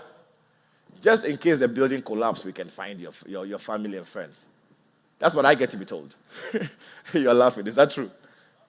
So do you give all the numbers? All of those information is what I need to put together to be able to know how can I compromise you. Because, Shadrach, I need to get you the right information to convince you that if I send you that link, you will open it. Are we together? So we have to find out details about you. Date of birth, we have it, all of that. PII stands for personal identifiable information. We share that every day. Every single time you always tag yourself, happy birthday to me. And everybody's tagging you happy birthday. So we have tools that are able to actually pick up details about your entire lifestyle to know when is your birthday and how old you are. All these tools are available. I'll show you how they work. And we have stellometry, facial recognition. AI is here to stay. Guys, if you look at this video right now, this video is AI generated. I don't want to play, there's no sound for now. This is completely AI generated. Do you know that? Okay, maybe this one is too easy. How are we skateboarding out there and singing? All this is AI generated. And all it needs is sample facial details of you, of pictures that we can find about you, to show that somebody can actually regenerate details about you. There are tools right now, if I just pick 30 seconds of you speaking, and I have a picture of your face, I can replicate who you are and what you do. A guy was hacked the other day, a company was hacked where they transferred $30 million to a bank account, because when they asked a CFO, can you transfer this amount of money? He says, why? I can't do it. And they said, but I'm instructing you as a CEO. He said, no, let's get on a Zoom call. They got on a Zoom call with 8 people. That finance director was the only person who was real. Everybody else on that call was fake, was AI generated. We're all speaking real time. So cyber criminals are also going to utilize AI to be able to actually steal from you. So I'm going to walk you through what a cyber criminal thinks, how they hack you, or how they will like to hack you to be able to do that. Is that okay? Hello? I started presenting. Okay, so the first thing they want to do is be able to use what we call Google. Google is a highway for hacking, and whenever you say things like, say, site KE, for example, and say file type XLS and you put salary. That means I want to search every .ke website, every Excel sheet that has the word salary in it, or procurement, or sales, on the likes. And when I click on this, a link like this downloads for me every Excel sheet. This particular Excel sheet letter, detail, has detail of Kisii County budgets. So I know exactly how much they spend on certain details, right?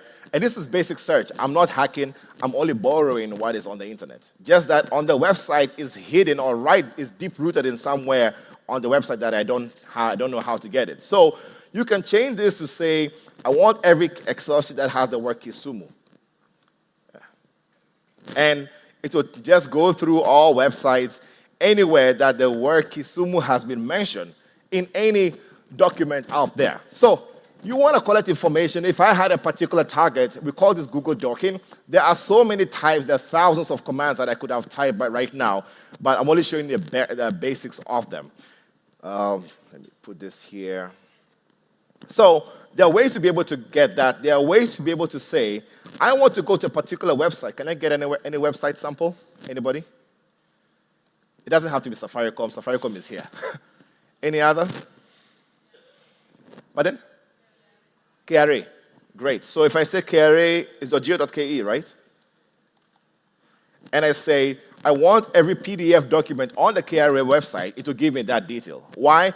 Because the documents are there. I want to understand, how does KRA work? What are the positions of people? For example, I want to find out who says they work at, say, Safaricom, for example, currently. And you see, people will ideally put that on their LinkedIn and everything. So you can use some of these commands to also find out who works at a particular organization. You want to understand what position do they have. Because with a CTO being John, I'm not going to target the CTO because he's somebody who's technical. He understands technology, so I will not send a link to him. I will look through this. Oh, I'm doing the slow version. There's a faster way of doing this, and I'll show you later. Because you want to get all of these profiles to understand, who do I target? Do I target the sales director or the sales intern? Because there's a very high chance the sales intern will open that link. I also want to find out from sales department, the other people to target is HR. Hello? Sales, HR, and sometimes the CEOs as well, because sometimes their secretaries open emails as fast as possible because they need constant communication with every client. So if I make a complaint to the CTO of Safaricom, there's a likelihood that somebody will open the email and respond to it. Same as your businesses. If I send an email to you, you want to quickly actually respond to it, but I need the right keywords, I need the right context, I need the right details that I can be able to communicate to you, saying that the supplies that you actually asked for is going to arrive 2 days earlier. Shadrach, you will open that email because now you're excited for the fact that all the raw materials you're looking for are going to arrive 2 days what? Earlier.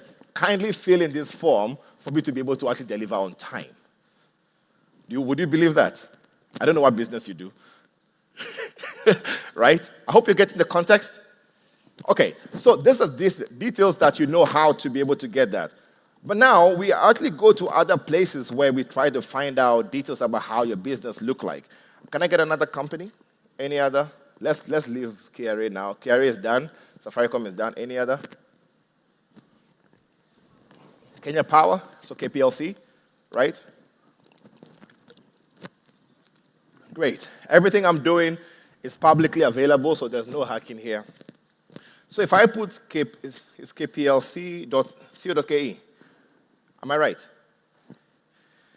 This goes to fetch for me every email address that exists for KPLC, so I know exactly how the email structure is like. I want to find out, Shadrach, I'm picking on you just because you're here. I'm the one talking to, but I'll pick somebody else. I want to find out, does Shadrach's company have the first letter of his first name, or your first name dot the last name? Are we together? So that I know how to be able to actually try to see if I can impersonate him. So all of these are tools that are available, so I can see, excuse me, KPLC has a particular method of how the emails are. So hackers are able to pick up such information, and then they go to check a place like this. It's a paid website of possible leakages of your emails. So Shadrach, can I borrow your email again? Sorry. Your email address.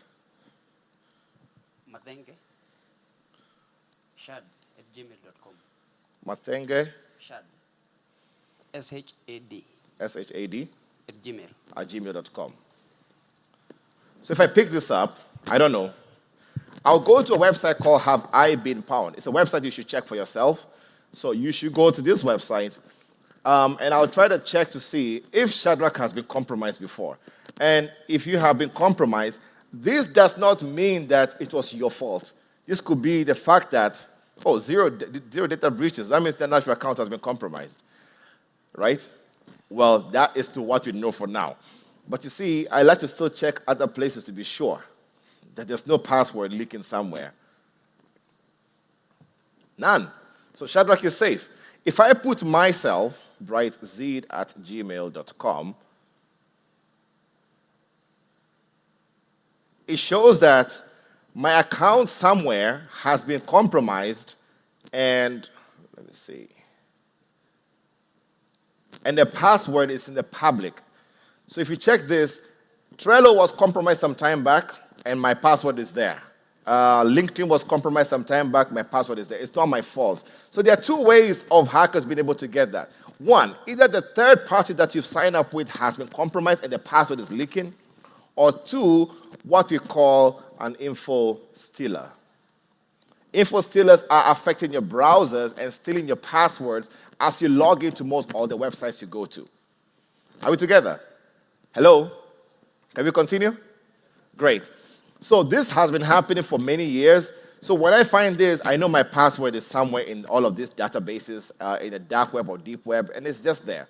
Now, the other thing I want to find out is, who is Shadrach? What does Shadrach do? Where has Shadrach been? Is Shadrach a person who loves wine? There's a Shadrach, does he have kids? Does Shadrach have a picture that I need to know? Is Shadrach, which Airbnb does Shadrach go to very often? Don't worry, we'll not show the Airbnbs. You're safe. So we use a tool called OSINT Industries, publicly available for you to find out. And other things, if you're a person who jogs, for example, with things like Strava, which you put on your watch and everything, to you it's fun. To you, if you go show on social media that I've jogged X amount of kilometers, not that we're in Kisumu, you know, and you want to be able to show people that you have certain, details. Strava, for example, can bring out details about which route you have gone through, how fast you are running, and on what day, what time. Hello? So we are the ones sharing this information out, and the tools are collecting that information to be able to share. So here, you have a LinkedIn profile, which I can now go, that even though your name you gave me is Matenge, here, the other name that you have for LinkedIn, where is it? Why is it not showing? It's Njogu, right? Sure. So I never knew Njogu before. Now I know that Njogu is your other name. Great. So I need to collect much information about you. And I know you have a Microsoft account, or rather you've used a Gmail on a Microsoft portal, your social media profiles, you do some freelance work, or you used to, and basically also you have an Adobe account. So I can send an email to you saying that I think your Adobe account has been compromised, and I want to be able to actually help you to change that due to a public breach. So we track and profile you very easily because of such things. And also dates and timelines. You don't have too much, trust me. You're scared. I'm not doing anything. When I get such information, I want to find out, this is something you have to do also for yourselves, a website called PimEyes. So PimEyes is basically spelled PIMI.com. I want you to do this sometime. Spend some few minutes to be able to do this and see, if you try to take a picture of yourself, where else have you been mentioned? So you can take a picture or upload one. Now, I hope this lighting is good. When I take a picture of myself, it's able to search the entire internet, and that's what we call a reverse image search, to find out exactly where has this picture, this face, ever appeared. So if you've appeared on either websites that you don't even know that you have been commenting on, or one of your competitors have actually used your face to set up another website to make it look like it's your business, you'll find out from this. Hello? So this goes to all the websites, and if I pay for it, it can now tell me exactly which website. We have used this to actually find out from other businesses before whether their business, because we got to a point, it's a friend of mine. She has a product she'll be selling, I will not mention which one. All of a sudden, her sales have dropped significantly, and about 5 staff have quit, only to realize that they've set up another page looking like hers and selling the same thing which somebody internally has been stealing. So every time they produce X amount of gallons of produce, they actually steal a little bit, repackage it, and they actually sell on the side. It's a lot of work, but the thing is, people are malicious. Are we together? So this is able to tell me pictures that I took, or when Jack Ma came to Kenya. I am appearing in a Chinese website. I had never been there. I had no idea. So these are ways to be able to do a reverse image search. Now, I have so much information, I want to be able to see if I can actually steal details from Shadrach. So there are 3 ways a hacker is going to be able to actually get this done, and I want to show you the 3 of them. The first one is forcing an email from Shadrach. So 1 second.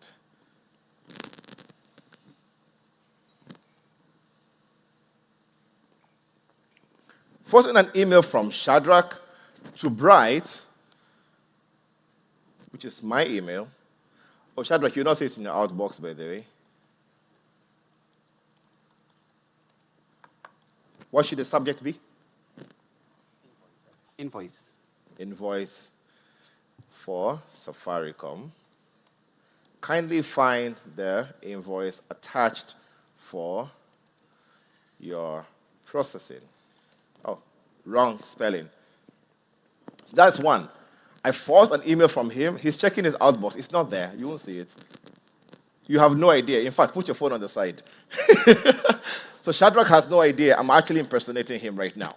The second version is I forced an email to have both names. Remember, we only know Matenge, right? But what if we can force the email, recipient is still me. Oh, no, there's an email that I have, which is a clean version, so that we can use this. Let me use Zid Night Owl, so that, so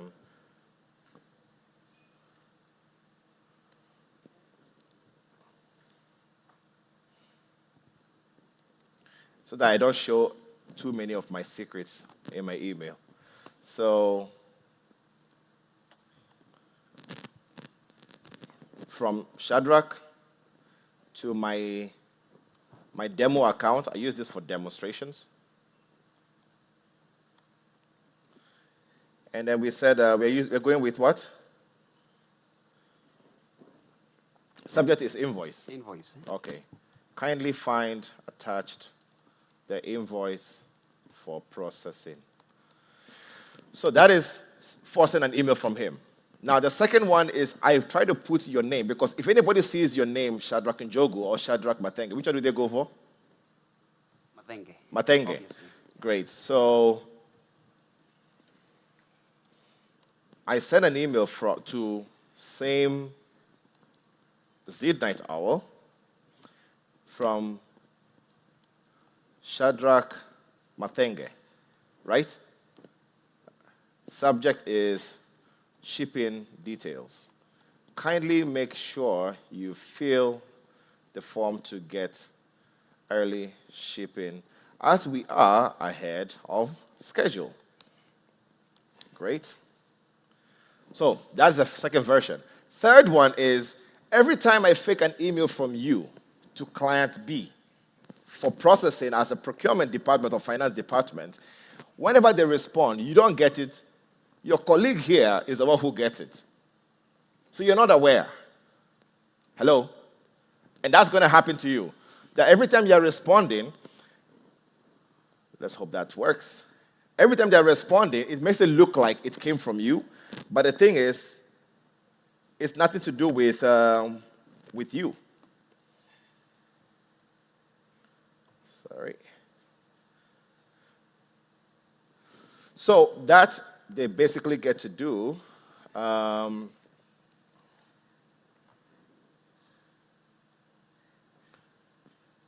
Which one is it? Reply to me.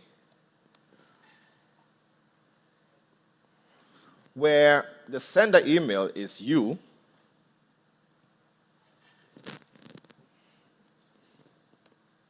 The receiver is this person, me.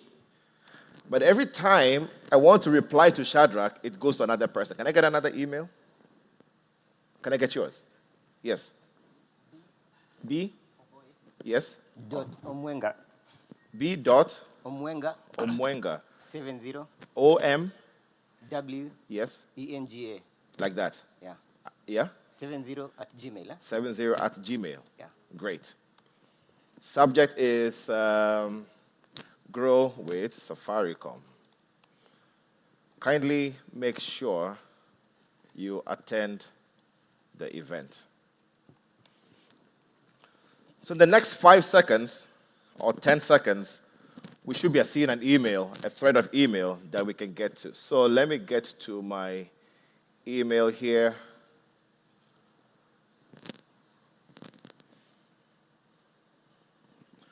One second. It's a connection issue. So let's refresh this inbox. And those are the 3 emails. First one was what? Invoice.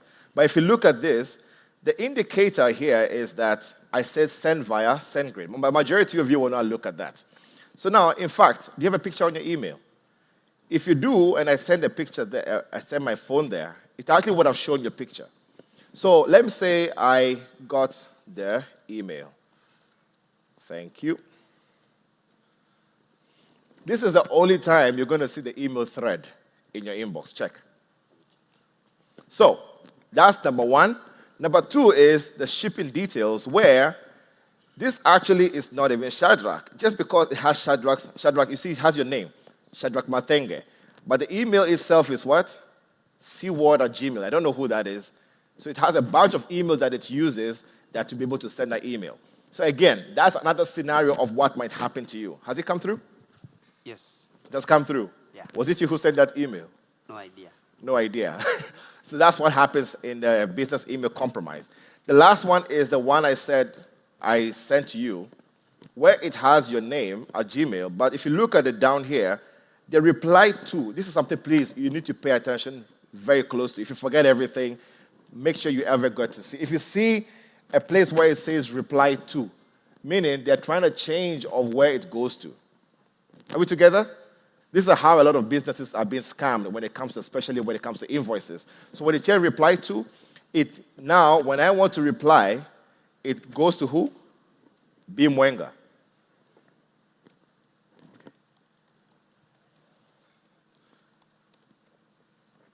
So that is what happens. So this is what happens in the world of phishing emails. The last but not the least is what I wanted to show you. I know I don't have too much time, so I might skip that. I wanted to show you what happens when I click on a link. What happens where you can be tracked to the exact location of where you are.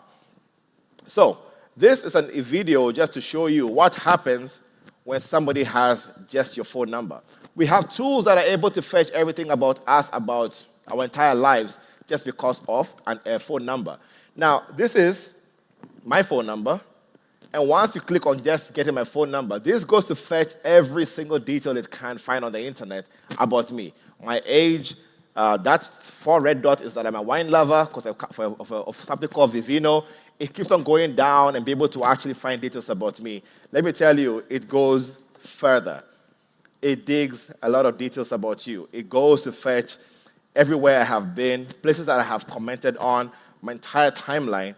This is how much social media and your entire internet lifestyle can be actually broken down just because you share a lot of information. Hello? How much do we share online? Yeah? So these are some of the details. I really want to show you this part. I can't skip it. So it's Safaricom. Please give me 5-10 more minutes. Let me just show you what happens when you click on a link, right? So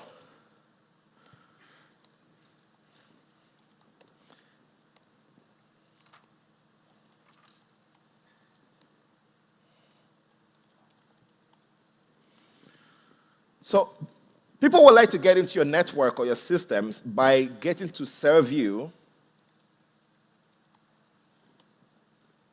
links that can be clicked. So remember, we try to get Shadrach to click on a link or an invoice and everything, right? But the most common one is when they share a folder with you. So let's go to this email again. I'll go to Google Drive, and I will pick a folder that I'll create right now. Let's call this test, or let's call it Safaricom demo. So this Safaricom demo folder, I copy it, and Shadrach, this is your shipping information I want to share with you. It could be a link, it could be an attachment. So I'll use this tool. Again, these tools are publicly available.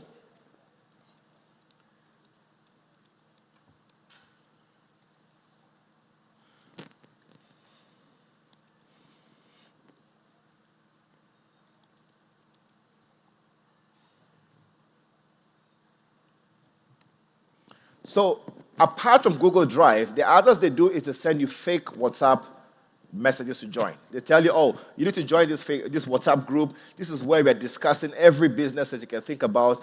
All the future prices that you need to look at are here. Or they send a custom link to the particular details that you have.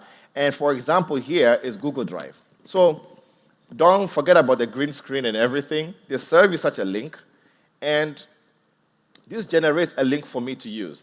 Now, for the fact that I know if I send a link like this to somebody, you think it's fake, right? It looks suspicious. So what I'll do is to make sure that I try to make it look a bit real. Now, so what I'll make it look real is that if you see anything from Safaricom or from the business, you might think it's actually real. Let's call this Drive. So this tool basically generates for me multiple links that will make it look like it came from Safaricom. So be wary of when any link that came from Safaricom, not from Safaricom, but any link people send to you could be a shipping company. I've seen that happen last week to a company from China. They sent details saying that, we're sending details about, how they call it, the consignment, and this company was doing insurance. So they actually sent them fake links, and it looks so believable. This is how they did it.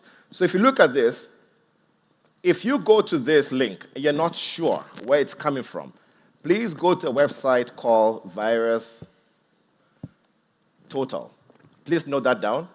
You get a link, you get a document, you're not sure where that is coming from, go to a website called Virus Total, paste it there. Here you are safe. You are safe to be able to actually find out if the document has viruses or if the link that has been shared with you has viruses. Last thing you want to do, if we have to paste this on the website, assuming that I send that to Shadrach, but we don't have time right now, it actually opens for you something like this. How many of you have seen this before? So it looks real. So you think you're actually clicking on this, and the first thing we do when we click on links is what? We say allow, right? It actually opens for you the real Google Drive of what we had before. But in the background, the hacker has details about everything on your laptop. The laptop types you have, your details about where you are, and the most important thing that I wanted to show you here is your location. All the way to which exact corner are we of this entire stadium. So if you look at this, it tells you where we are. The stadium is here, but this is the corner of the stadium that we are, approximate to 10 meters. Hello? This is just showing location. What other people can do is to be able to go as far as being able to show details about not getting to compromise you. Because what they do now when they want to compromise you is that they set up two systems. On the right is what I did to you by sending the email looking like it came from me. On the left is what the hacker has. So this is what happens in the background. I'm trying to show you what happens. So the hacker sets up his system, waiting for you to click on it. And on the right, you have received an email. Most of the time, they put a password to it for you to download. The reason why they put a password is because they want you to download it to your laptop as a zip file. Okay? So that zip file has been compressed, and they put a password to it. This person puts the password. Hacker is still waiting. That's what happened. In the background, he's still waiting for you to be able to click. And once you download the file, most of the time, again, it is an Excel sheet that has what they call a macro for computation. Right? So shipping companies, for example, will actually give you that. See what happens when the victim opens the Excel sheet. I'm only showing you one avenue of it. So he opens the Excel sheet, he enables editing, hacker is still waiting, just waiting for him to click and open everything. The moment he clicks on enable content, look what happens on the left.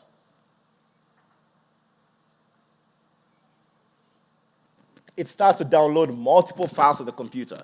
Those are viruses that are happening in the background, and the hacker now has full access to the system. So with this, the person can actually, listen to your mic in the background, thousands of miles away, can download files, can plant files, can be able to actually do anything to your system just because you have clicked on what? An Excel sheet, and you gave permission. So I know now you're thinking, what do I do, right? Hello? Hi. Now you're thinking, how do I protect myself? There are very basic things that you need to actually do and some things you don't have to do.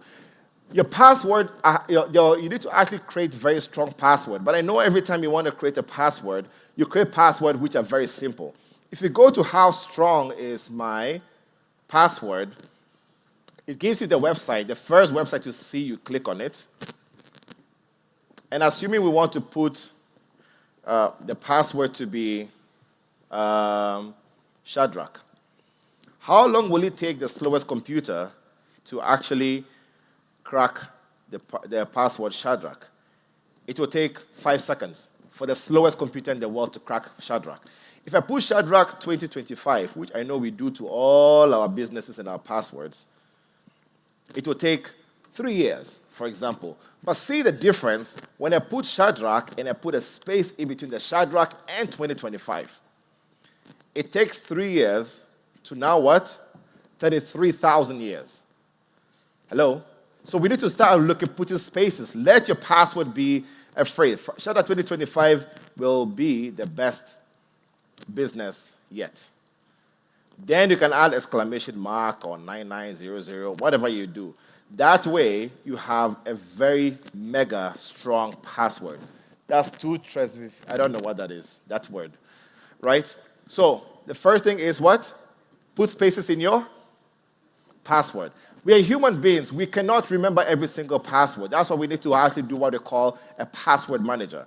If you Google password manager, you'll get numerous password managers. These are supposed to help you keep your password in a strong place. One that I will recommend to you right now today is called Bitwarden. So Bitwarden, please note it down, is able to keep your password in a secure vault that you have one master password you can use consistently anywhere you go. So, for example, I go to a website, I want to log in to my Gmail, my multiple Gmail accounts, my multiple portals. I can't remember all those passwords. It's why Shadrach uses the same password 5 times. Am I lying? Right? Today I've picked on Shadrach. I don't even know you, but here we are. So a password manager, you can store multiple password types on it. So that every time you want to basically use it, you can actually just log in. It will ask you, which portal do you want to log in? Which email do you want to log in? And it will mask that password and put it there. Same thing as your social media pages. You don't have to share your social media password with the person that manages your social media. You basically just have to share with them a link from this, and they can use that to do that, use that to log in. So password managers, change your password often, every 3 or 4 months. Please make sure you can share that. Please don't share information that can easily be found about you online. We share so much about us online. We don't share password with people because sometimes we're saying, oh, we're not in the office. Just log in for me and reply on my behalf. Please, don't do that, especially when it comes to social media again. Something like Instagram can allow you to add a secondary, controller without giving them the password to your business accounts. So the second person can post on your behalf.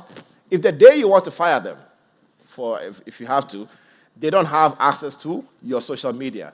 That's really important. And we have what we call 2-step verification. Please enable it on every social media. Your Instagram, your WhatsApp, your X, your LinkedIn, everything. 2-step verification is there for you to be able to actually make sure you have it all at once. And don't use your devices on Wi-Fi that you don't trust, like me. If I had more time, I would have shown you how that works. Download legitimate applications from legitimate sources. Don't fall for the fake ones that they keep on sending to you. Reduce the digital footprint. If you can, back up your files to the cloud. Safaricom Business has a lot of cloud solutions, and I think that the entire team at the back there, right? There's a whole team at the back that can guide you on how to back up to the cloud. Because if you ever lose your laptop right now or today, right now, the next thing you should be able to do is, how do I be resilient on being able to actually get back to business in less than 10 minutes? This is why cloud backup is really important. You don't have to be an expert. I don't want you to be an expert to configure that. It's why the entire team is at the back there to be able to assist you on backing up your computer or system to the cloud. So that's basically it. Last but not the least that I want to show you is that we have too many tools which can be used to actually compromise us. But what is fake and what is real? So can I get a website that we go to every day? All these tools are free. These are tools that people have. These are tools that people share. Can I get a website? Any? Any website, please? Pardon? Facebook. ChatGPT. So if I go to ChatGPT, for example, I want something that is busy. Any news website, bbc.com. I don't know. BBC is quite busy. So this is the news that you are seeing. And you know, if somebody tells you right now that BBC is spreading fake news, how can you tell if this is real or not? If I click on this, and in the next 10 seconds, I paste this command, and I close that, I can change everything that is here, as you can see, to Shadrach is the one hacking. Can you see on the right? I can change this news to whatever it is here. You basically can change anything on a particular page. So what is fake and what is real? So beware of some of the information that you get, some are screenshots. Go back to the particular website and verify that information. Same thing as WhatsApp. WhatsApp messages that have been sent to you as screenshots, most of them can be fake. This particular website can fake any message between you and I. It will look like it's you because I'll take your picture, I'll take your phone number, and I'll paste it here, and I'll type it and make sure, if I know you have an iPhone, which I've already collected before, that you have an iPhone or Android from the various sources, I'll change those details to iPhone, Android, even the battery percentage to be 90%, and type your name and details, put your profile picture, and I'll fake a message between the two of us. This is how people get to fake things. This is how people get to be compromised. This is how safe the internet is. And I know some of you are confused, but this is what happens in reality. I think I'll stop there because of time. Thank you so much.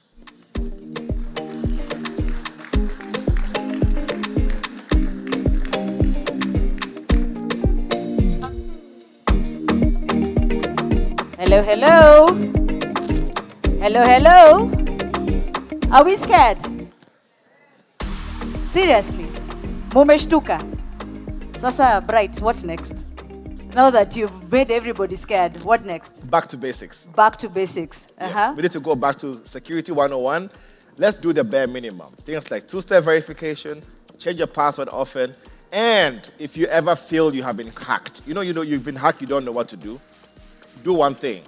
Can I just get the screen back? Yeah.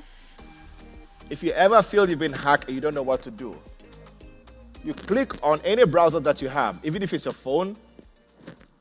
You can switch back. You click on the three dots at the top here, top right. Go to Settings and type in the search cache or cache, whichever. You click on Delete Browser History because the only way the hacker will still have access to your account or details is to be able to have access to your cache or cache and your cookies. Then you can delete maybe the last hour or all time. Can I repeat? Let me repeat. Click the three dots on the top right of your browser. Go to Settings.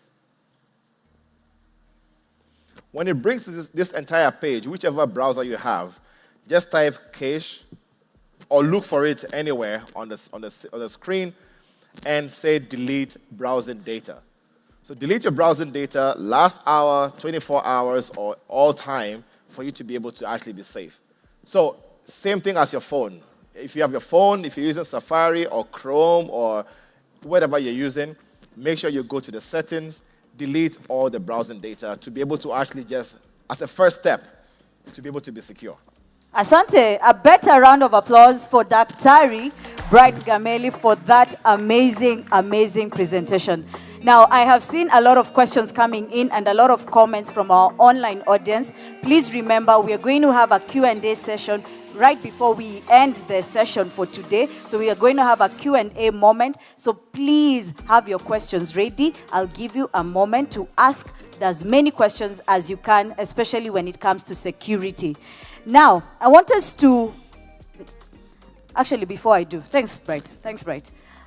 Before I go to the next segment, Dr. Bright has given us the ways how we can be a human firewall for our companies, for our biasharas, and for ourselves. Because we are the first firewall as human beings. Mimi na wewe. We are the weakest vulnerability when it comes to cybersecurity. Who can tell me in the audience, and this is not for airtime, I have something bigger. I think I have a device that I want to give. Who can tell me any cybersecurity solution that Safaricom Business can sell to you today?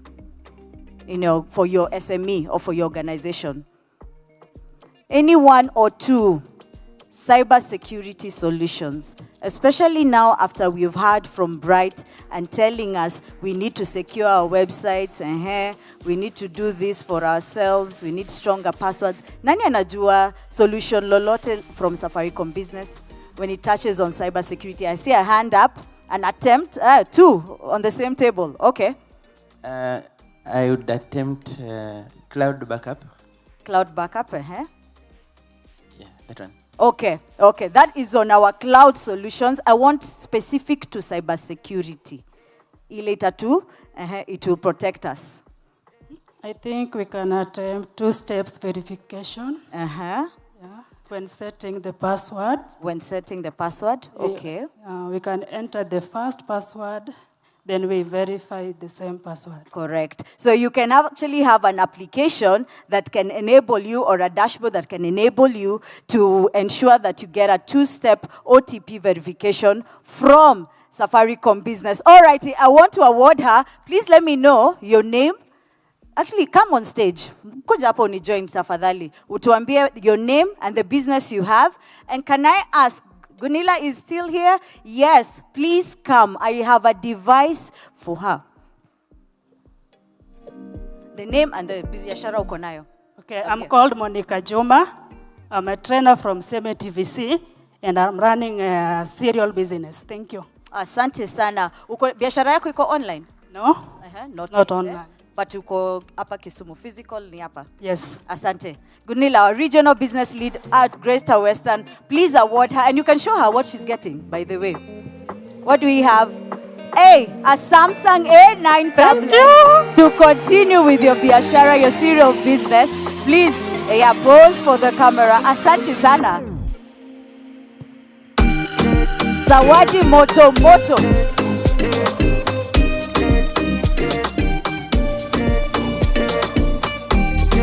Thank you. Asante sana. So please join me on the screen as I let you know as well more cybersecurity solutions that we have in store for you. My name is Boaz Nyakawa Omwansa. I am the Chief Executive Officer of Ports DT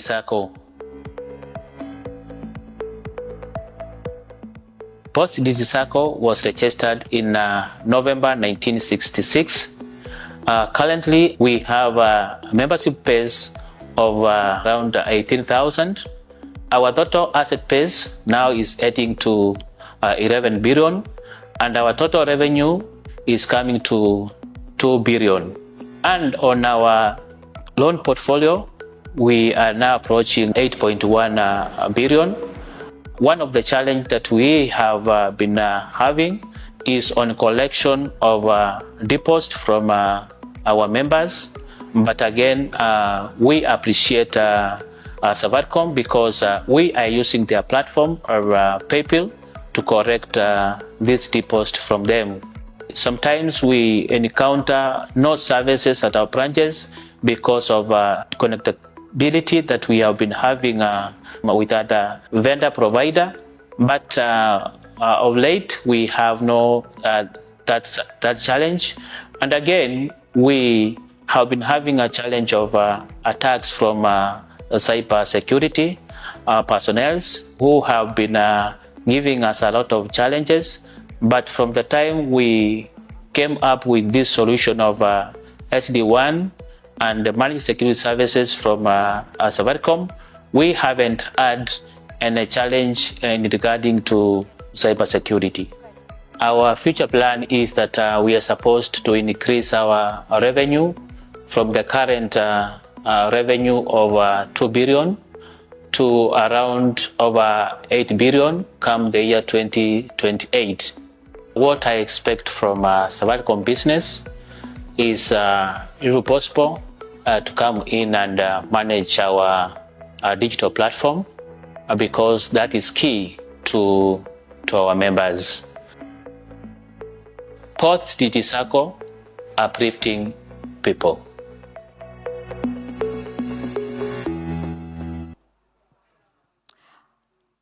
All right, Asante Sana. That is one of our cybersecurity solutions where we can be able to monitor and secure your assets within your small, medium, large enterprise. If you're just tuning in, we are live at Kisumu Dala for the Grow with Safaricom Business, an amazing event. We have just heard from our experts on cybersecurity. Most of our online guys are telling me, Maze, I am scared. Anyway, I didn't have any of the solutions that I need for our business to protect the business as well as protect myself. So ensure right now you've downloaded the Bit Manager app for the password manager. I'm hoping also you've changed your password. If you're already using like 10 passwords or one password for 10 apps, kindly recheck yourself. All righty. So we are going straight into the virtual tour. This is where our relationship managers and the Safaricom solutions that we are selling to you. So we are here to just tell you what are these Safaricom business solutions that you can consume, you can get for your biashara to get connected, get protected, which solutions can enable you as well as transform you. And I am joined by my colleague, we call him Professor, all the way from Nairobi. He's going to tell us the story on how you can start your digitization journey. Chris, tell us, where do we start? Good, a very good afternoon to everyone, to both our customers online and here in person. Allow us to take us through the journey, the digital transformation journey, and how we are helping businesses of all sizes, from micro to small to medium and to large, grow in this digital ecosystem. So the first thing we do is to connect. And with connect, is basically, number one, you have a voice service that will give you minutes, SMS, and data to stay informed with your customers, with your employees, and with your suppliers. Once you are connected with your ecosystem, then we layer connectivity. And this is where we have different technologies that we use. Whether that will be, we can connect your business to a reliable, a fast, and affordable internet connectivity, either through fiber, or 5G network, or 4G network.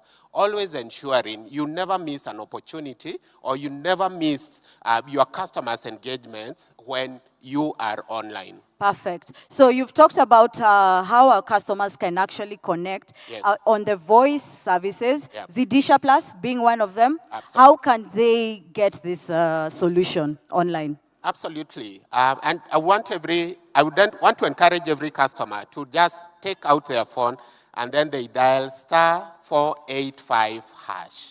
*485#. And option number one, you will get to see Zidisha Plus. And Zidisha Plus is a solution that targets our micro and small businesses, offering them discounted calling rates, browsing rates, and communication rates. So it gives them minutes.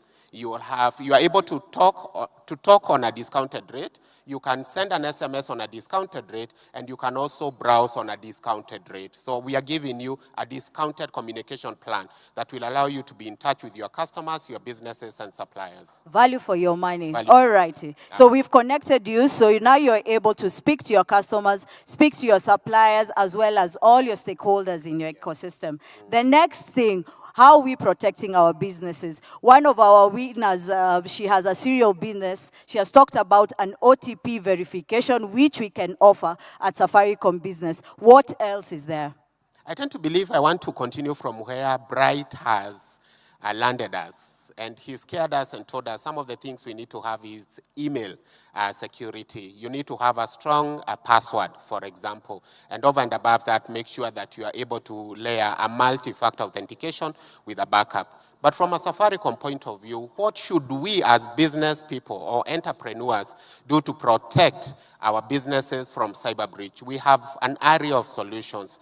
The weakest link, based on the report that has been done, it's more than 80% of cyber breaches happen due to a human error. So social engineering. So the first thing we can do as entrepreneurs in this room and those watching us online is make sure that we are continuously training ourselves and our employees about cybersecurity. But over and above that, it's then to ensure that if you have employees with you and you have a phone with you, does your phone have antivirus? You begin with the basics. So have a phone, make sure that you have an antivirus. You have an email, make sure you have email security. If you have a network, make sure you have network security, the firewall. If you have a website, for example, make sure you have what is known as an SSL certificate, or you make sure you have a web application firewall. It begins with the basics. Begins with the basic. Yes. So for our online customers and entrepreneurs who need to get further information, which website can they go to so that they can get these solutions? Absolutely. If you want to know more information about our cybersecurity solutions, please log in to business.safaricom.co.ke. That is business.safaricom.co.ke, and you will get a lot of information about our cybersecurity solutions and how we can help you remain cyber safe. Perfect. I can see we have 2 more booths. Tell us. We have connected you, we have protected you through the antivirus, email security, na kadhalika. What next? What solutions do you have to enable my biashara? Absolutely. So the third pillar, it's enabling your business.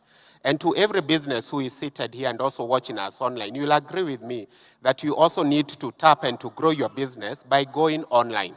So when you go online, whether you are leveraging on social media pages, whether you have a website, you will get into what is known as cloud services. You'll be consuming cloud services. And you will have, number one, an email address and a website that then resonates with your business name.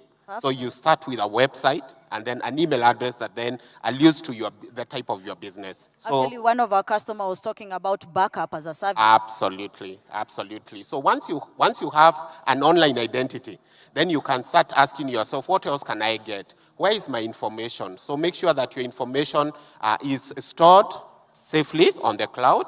You have backup services, you have storage services, and over and above that, you could also start thinking about what else can I do to ensure that my information and my workload is then is availed on the cloud. So whichever part you are in this country, or even those who have a privilege of also transacting abroad or when they are away from the country, they never miss an opportunity in terms of what's happening when they are away. But over and above that, beyond cloud services, we also enable businesses through M-Pesa solutions. So for example, the business credit services, when you talk about wealth creation, these are all solutions that are enabling businesses then to do more. Perfect. So throughout our growth journey, we've been talking about how we can fuel for financial growth and sustainability within our SMEs. Yes. We've heard from Michael, who does an amazing, innovative business on recyclable bags. What transformational solutions are we talking about to ensure sustainability within our SMEs? Absolutely. So start off from business payments as a start. So whether that will be till, whether that will be Pochi, for example, or whether that will be Paybill. But over and above that, do you need a loan, for example? You want to refinance your business, so we have business credits offering for our customers. But over and above that, then the money that you have within your ecosystem, how do you ensure that you are saving that money and then it grows? So you have our ZD solution that will help ensure that your money, as much as is within your wallet, it grows every day. You are compounding it, which allows you to build and to scale your capital for tomorrow's purchase of goods and services. Perfect. Chris, please remind us Yes. where can we get these solutions from, the USSD, and remind us also the website that they can get these solutions. So the USSD, to interact and get any of our businesses that would help you grow, or any of the tools that any businesses would require to help them scale, you just take your phone and then you dial *485#. For website, to those who are digital, you just log into business.safaricom.co.ke. Thank you. Asante sana, Chris. Ladies and gentlemen, that is Safaricom Business Solutions team. We have our team here on the ground at Mambo Leo Stadium. In case you're around, in case you're in this room, kindly ensure that you visit our booth. We have amazing solutions for you, right from the connected infrastructure, cybersecurity, where we shall protect your SME. We're going to enable you through cloud backup solutions, as well as transformational and transformative solutions that can ensure sustainability within your SMEs. Guys, I don't know if you remember, I had told you when we started, we are going to have an M-Pesa Sokoni festival right here at Mambo Leo this Saturday. We have invited over 100 vendors, 100 SMEs of different categories coming here to sell different segments, electronics, beauty, lifestyle, you name it. These guys are going to be here, powered by Safaricom Business. Can't wait for it. And maybe we can have that video right now just to remind us that indeed, Safaricom Business continues to power your SME and bring you closer to your market audience. Stay tuned. Ushaichapa shopping while getting entertained? Well, form ndio hiyo. M-Pesa Sokoni Festival. Mali safi. Bei ya jioni on smartphones, household goods, electronics, beauty and fashion, food and drinks, plus much more. Tokea M-Pesa Sokoni Festival uenjoy bei ya jioni from your favorite biasharas as you vibe to great music from DJs na artists wazito. Tunaingia Kisumu Dala, Saturday 2nd August 2025. Tupatane pale Jomo Kenyatta International Stadium, aka Mambo Leo Stadium. Entry ni free, we kuja na vibes. M-Pesa Sokoni Festival, mali safi, bei ya jioni. Kujeni na vibes, Mambo Leo Stadium on Saturday. Guys, I want to now fast track to the next segment. Like I had told you before, there's a Q&A session right after this. We're going to have now answer the questions that you may have, whether it's on connectivity, whether it's on cybersecurity, or even on how we can empower you and grow your biashara. So for my next guest, we do have Godfrey Makori, a specialist in integrated credit solutions, who will be unveiling to us new financial offerings specifically tailored for you. Ladies and gentlemen, please give a warm welcome to Makori, whom I'm seeing on stage. Karibu sana, and get it away. Thank you. Good afternoon. I'm Jakula Bado. Yeah, so I'm Godfrey Makori. I'll take you through the credit propositions we have for businesses. So I'll start by actually recognizing the respect that a businessman holds in a community. So every time I come to Kisumu, I usually mention certain name. Yeah? Charles. I won't mention the other name, but it's called Charles. He's a business name here in Kisumu. I go, you know Charles. Then I become a friend to everybody through that name. So a business is key. And we have to enable businesses to the next level. And as Safaricom, we are with you from the start to enable you collect the funds. And then in your downtimes, when you need to grow, we are always there to give you credit. So I'll introduce Rafael. Rafael will take you through the payment solutions, and then we'll tag the corresponding credit product for each. Good afternoon, everyone. Good afternoon once again. Yes, my name is Rafael Odero. I am the product manager handling merchant payments. So we work together with Godfrey. So one of the reasons why we are here today is also to support you as a business, to enable the business be able to grow. But before the business grows and before the business can be able to take credit, we have 3 solutions that we probably could offer you, and these solutions will enable you to acquire the credit solution and the integrated propositions. This is to enable different sectors of the economy and different businesses to be able to grow and to be able to deliver to be able to grow and to be able to win, as you heard from what Gunilla presented to us in the morning. Now, the first solution you will see from a payment perspective is Pochi la Biashara.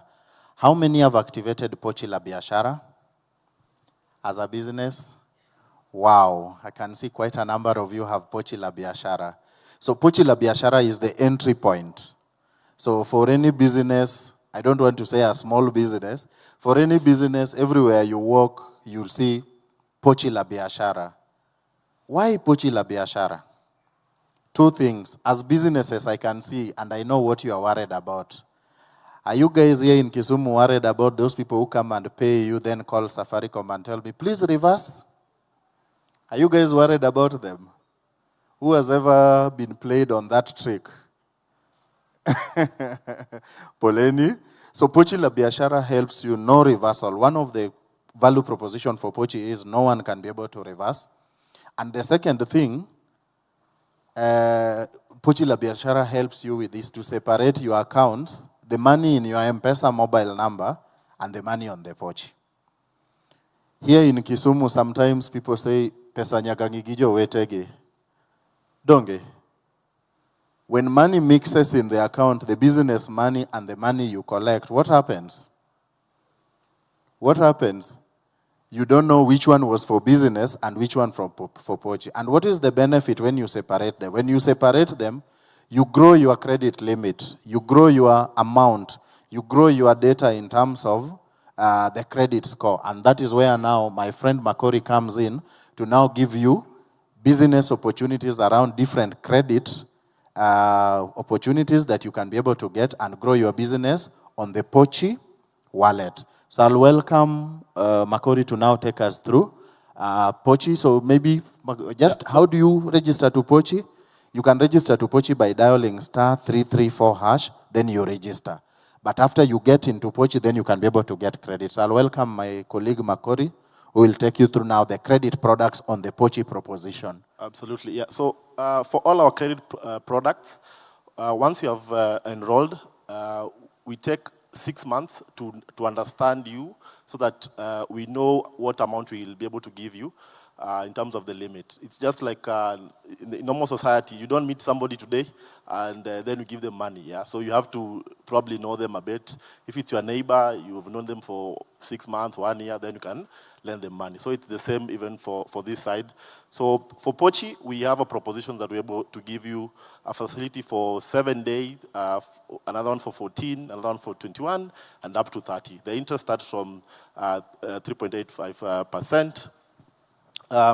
It's a very nice proposition, and we understand that this is somebody small, so the limits actually start from 1K, and we enable you to grow the limit up to 150,000. Yeah, so maybe you can carry on to the other till. Now, when you grow, businesses grow. You've heard Port wants to grow from 2 billion to. Did you hear? Did you see the video here? The Port, the business, the Port Circle that this. Was present, they want to grow from 2 billion to 8 billion. So we are cognizant that you cannot, as a business, you cannot collect all your money on Pochi. So I know you are growing. So probably the business started as, probably you are selling eggs. And now the business is growing as you grow. So as you grow, we also offer you our second product called Lipa na M-Pesa, and this is the buy goods service. Buy goods till enables you to collect money on the till. And once you collect money on the till, you can be able now to grow your savings first. First, you will be able to enable collections. Everywhere I walk here in Kisumu, people tell me some places we don't accept cash.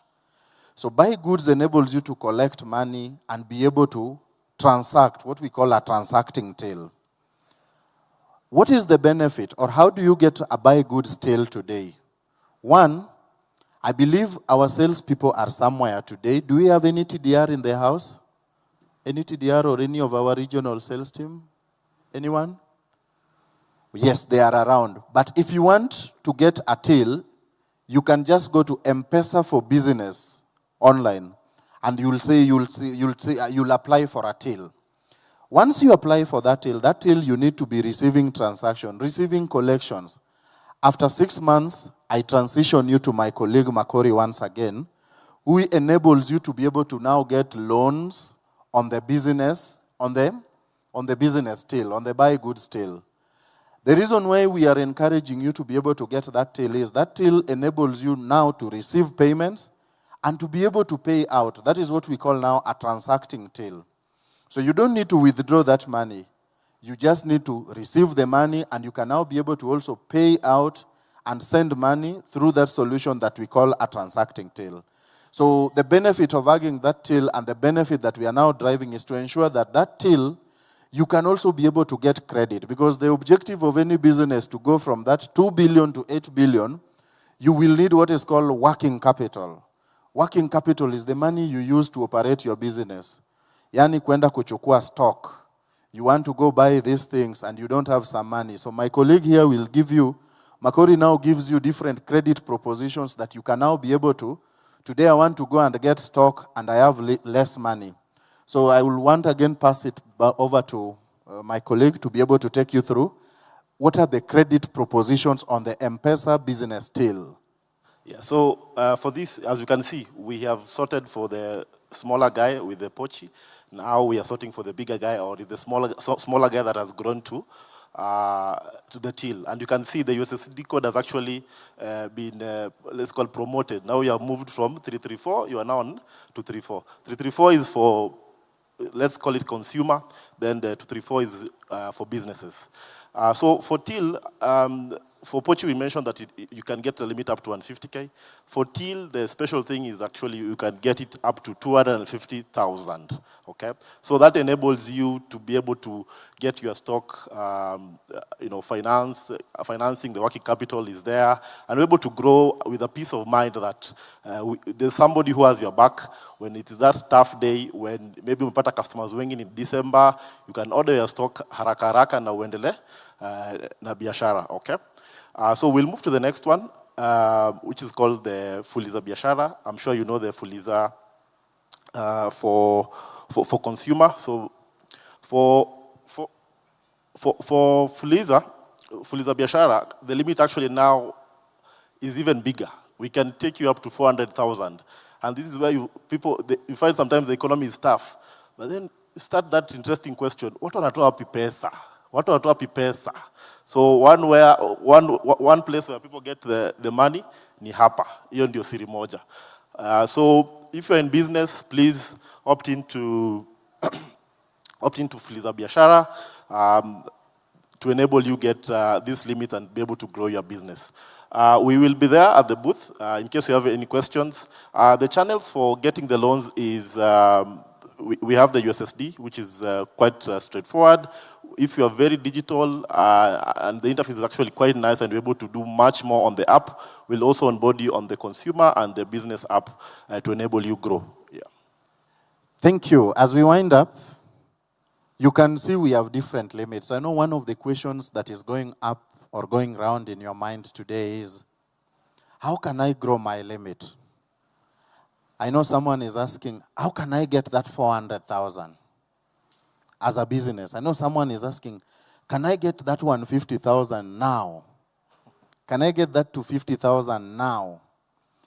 Yes, the first step to getting those limits is, first of all, register. So I will conclude by saying register to Pochi by dialing *334#.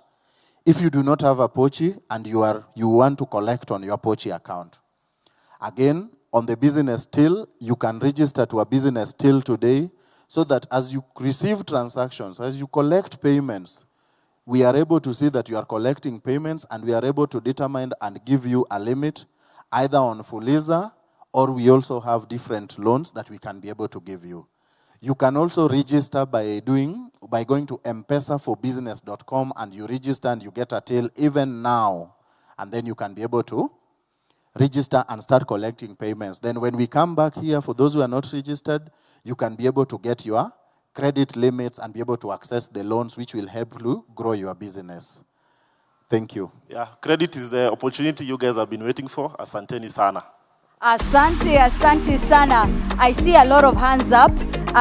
Please indulge me. We are actually going into the Q&A session right after this. Okay? Thank you so much, Makori. Thank you so much, Rafa. A round of applause for them. I would strongly the question, there is a Q&A question, right? There is a Q&A session right after this. Asante sana. Please join me on the screen to just show you how Taasi Pochi and Taasi Till are transforming lives. Asante. Unauza kuku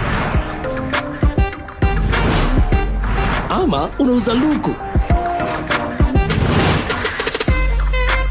Grow biashara yako na Taasi Pochi Loan. Enjoy easy application na instant approval. Ipate kwa M-Pesa app ama dial *334#. The more you use your Pochi, the more you grow. M-Pesa. Unauza hardware ama una fix hardware? Grow biashara yako by using your M-Pesa Till to get Taasi Till Loan. Enjoy easy application na instant approval. Ipate kwa M-Pesa Business app ama dial *234#. The more you use your till, the more you grow. M-Pesa. Okay, asante sana. If you're just tuning in, we are right now live at Kisumu Dala on the Grow with Safaricom Business. We've just heard from our leaders on what Safaricom Business can do to empower your biashara for a sustainable growth. We've also heard from our guest speaker, Dr. Bright Gameli, who scared us into showing us how vulnerable we are in our societies and in our biashara. So right now we're in the Q&A session, and I would like to start with, there's a lady who had a question here, and I'm assuming it's on the business credit, so we can have that, and then I can go to one question online.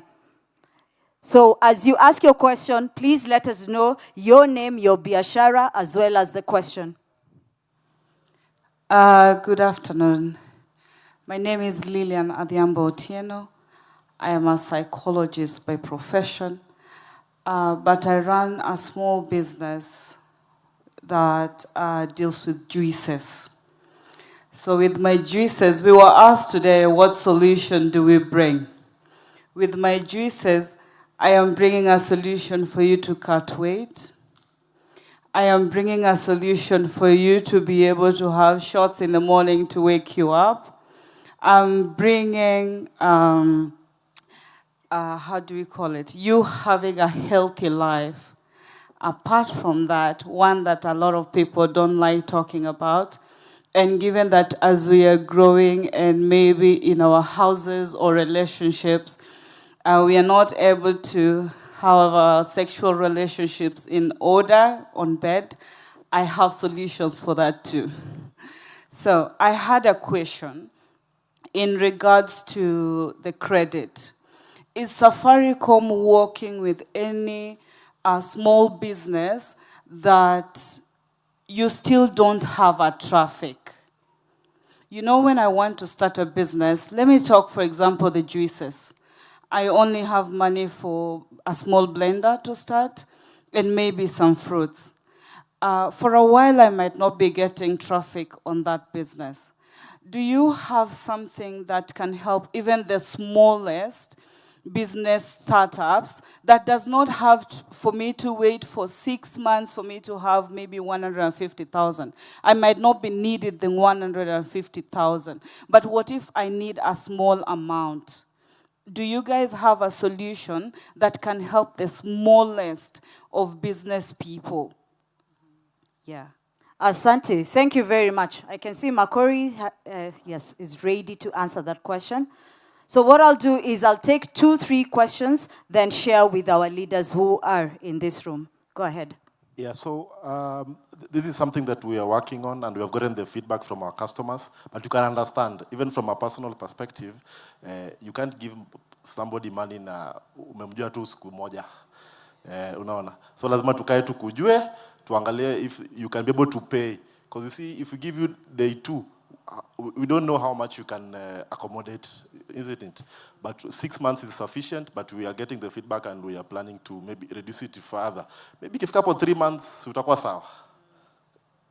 So Afadhali, sawa. Afadhali. We are working on that. So Makori unasema kuna some credit activity or verification that actually goes behind the scenes. Correct. Hatukupeangi tu ati. Hata wewe huyu kama umjui akuja kuambia kupatie 200 utakataa. Itakuwa hard.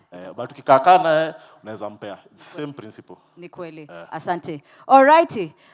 Is that a question for him? Okay, sawa.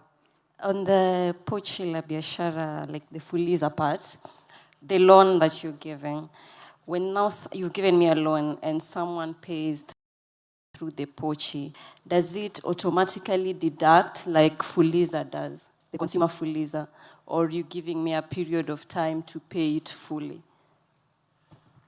So, you see, for businesses, we understand you. In that, consumer, you spent money, ikikuja tunakata. But for business, we understand that part of this money coming in, you need it to buy stock. Yeah? So, ikikuja, we only take like 40%. Yongine tunakuachia, pole pole, ndio pia usonge. Ni kama tutapatana kwa tent. Okay, sawa. Tupatane nyuma ya tent ya hiyo. All right. I see a question there from John. Then, yes, right there. We can have John answer that. Then we can come here to Steve. Okay. Good afternoon, Makori, and the Safaricom team.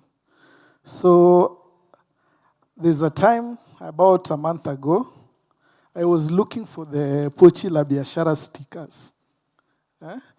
Unfortunately, I had to go all the way to Nairobi, of which still they were not in stock.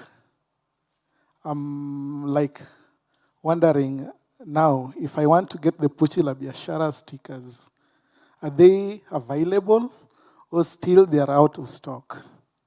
Then, just a follow-up question. I know the world is going digital, and if you're in Nairobi, I think most of the transactions are done using M-Pesa. But here in Kisumu, our Kisumu residents and maybe across this region, they've not embraced payment through the service. What is Safaricom doing about that? Okay. Before you answer that, Raphael or Makori, we had a question here. Then we can answer those questions. Okay, good afternoon. My question wasn't part of the credit or the business issue. Mine was on the security for business, Daktari. There is this question here. Is third-party risk management an actionable solution framework for hack? And if it is, how does it fall as a solution to hack? Third-party risk management. Let's start with the business credit questions first, then we can go to security.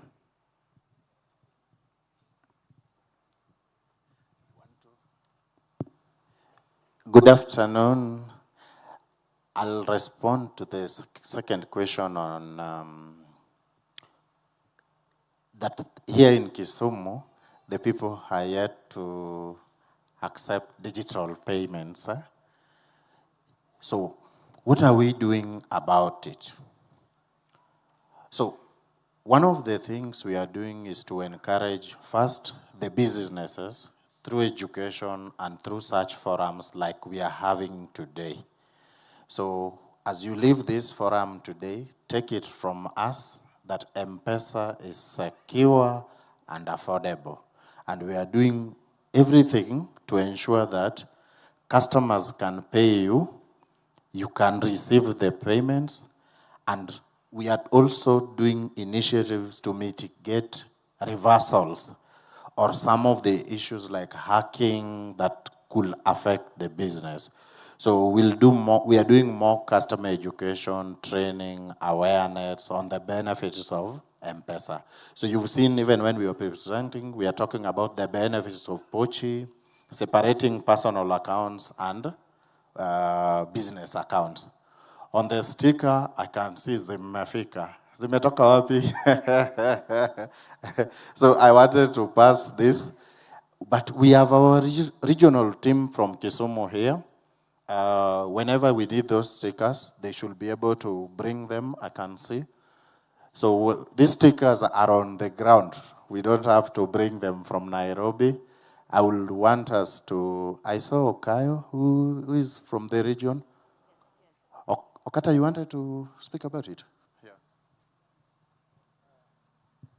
First of all, thank you very much for your question. And apologies that you could not get the stickers. We have presence everywhere in the country. We have a network of dealers we work with. We have a network of TDRs. I really don't know what happened, but I can assure you our stickers are available, and the team is here to provide everybody with any material, visibility material you need so that we can give you, whether it is Lipa and M-Pesa. But for me, the feedback we get is, how do we ensure that you don't really have to speak to a Safaricom person to get it? And we're working on a technology where you can log in somewhere and download the sticker fully printed. That we'll be able to deliver. Secondly, I think the question you asked about saying perhaps this region is still, is that word like cashful, right? Perhaps it's not cashless. Is the reason we're doing events like this. Today we're asking you, if you keep 5,000 shillings in your pocket, it will not grow the next day. But if you have the money in your M-Pesa, we're introducing services like Zidi. How many here are on Zidi? Really? We haven't registered for Zidi? Can you check your neighbor and ensure they have Zidi? Let me just give you a very simple reason. If you have 4,000 shillings in your M-Pesa, can everybody check the M-Pesa balance today? And you do nothing with it. How much will you have tomorrow morning? 4,000. 4,000. So I want you to move that money to Zidi, because by tomorrow you'll earn some interest. All we're trying to do is to tell you. So let's just go. Help me, Raphael. How do we register for Zidi? You go to your M-Pesa app, take Zidi, opt in, then more money. Victoria has a bad habit that if she says there is airtime. Actually, I was about to say, okay, encourage people to motivate. Yeah, motivate. To motivate. The first person to opt in for Zidi right now. Okay. Tutakupea thao. Umefanya? Umefanya? Okay, tuangalie. Alafu you invest. Go to, if you don't have an M-Pesa app, but why don't you have an M-Pesa app? You have two apps. You Then can go to to Zidi. That's my Safaricom app. Even my, Raphael, please come.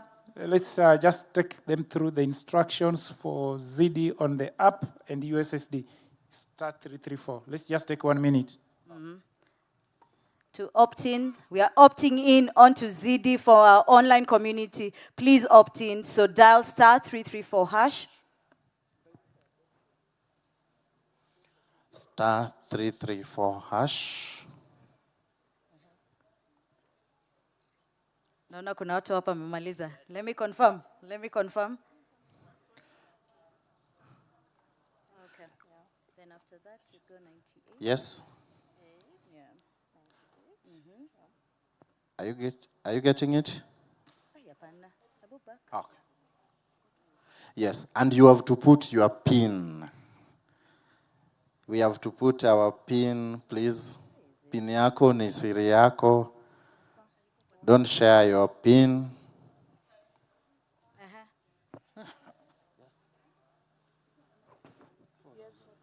Oh, you've already registered, eh? Yes.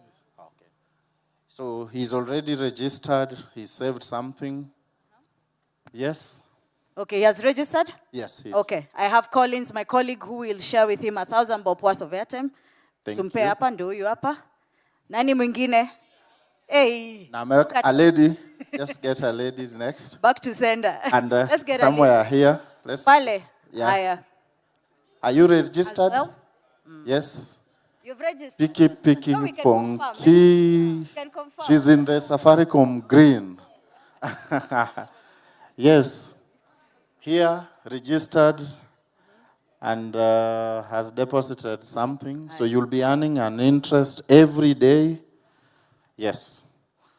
So as we continue to register, John, this is the reasons why you need to be putting money in M-Pesa, because if you put in Zidi, by tomorrow you have interest, right? Had you put that money in the pocket, will you earn an interest? And imagine all the other MMFs, perhaps you need a lock-in period of 6 months. Tomorrow you can actually withdraw, and you'll withdraw plus that interest. So we'll do very many things to enable our users to find a reason.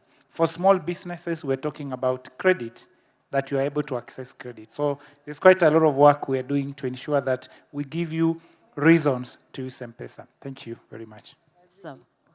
Sawa. Thank you so much, Okata, for those words. Now, let's shift gears to security. We had a question for Dr. Bright. The question was on third-party risk management. There is also another question that I would like my colleague, one of our leaders from cybersecurity, to answer. One of our entrepreneurs online is asking, he has been hacked so many times, where can he report these cases? My colleague Fidesi, who's our lead in managed security, will answer that question. Bright, you can start us off. Yeah. So when it comes to third-party risk management, you have to be able to consider the fact that you are extending your environment and your applications, your systems, and your entire security to a third party to be able to actually take care of. So you have to make sure that, one, the SLA between you and the third party is very tight. You have to also make sure that they have the capability to be able to actually take care of the security of whatever they're bringing into your environment. And you have to ask those third-party questions as to exactly how they take care of their security, how they create their applications. Are they able to keep your data safe? Or if not, what are they going to do in case you get compromised? I'll give a typical example of a bank, not to mention, but it's in the news anyway, who got compromised because a third-party software development company that they brought in to help them with maintenance got to steal about 48 million Kenya shillings. This was posted, I think, a week or two ago, right? And that is because they've not done some due diligence properly, which is sometimes quite unavoidable of that third party. So third-party risk management, really important. You have to make sure that that conversation or NDAs and the contracts are watertight, that you can protect yourself as well. Thank you. Good stuff. Thank you, Bright. Maybe as we add on that, Fidesi, as you come in to answer about where our entrepreneurs and businesses who have joined online, where they can report the fraud cases, just to elevate that conversation, we are talking about third party. And of course, Safaricom Business Solutions, one of the solutions that we do have is on cybersecurity and system audit. How can we ensure we keep in check our third party vendors, our third party assessors, and any third party tool? What do we have in store? Fidesi. Thank you, Vicky. So my name is Fides Nyamohanga. I lead the Managed Security Services team. Yeah, so to add on to the discussion, there are three things you have to understand. There is you, there is services, and then there is the law. So where you sit as SMEs, you may not be able to implement controls to safeguard yourselves, and that's where now the service providers come in. So if you look like people like Safaricom, we have to ensure that before the service gets to you, it's already secure, meaning there's less investment on your side, and there's a shared responsibility on how do we protect ourselves against cyber threats. So if you look at Safaricom portal, there is a tab called fraud awareness. So you can just take out your phone and type safaricom.co.ke. So they tell you what type of attacks they're out there. They tell you how to report frauds and what kind of channels you report different kinds of frauds. So if you're having, for example, call or SMS fraud, meaning someone sent you a link, you clicked on it, and you experience any loss of fund or you're able to expose your data, you send to 333. On the back end, our team are able to pick and action on it. If it's around M-Pesa, of course, you forward to 456, and they're able to action. You call our call center, they will actually log it as a cyber threat and report to us. On the M-Pesa app that you use, it also has a tab where you can report fraud.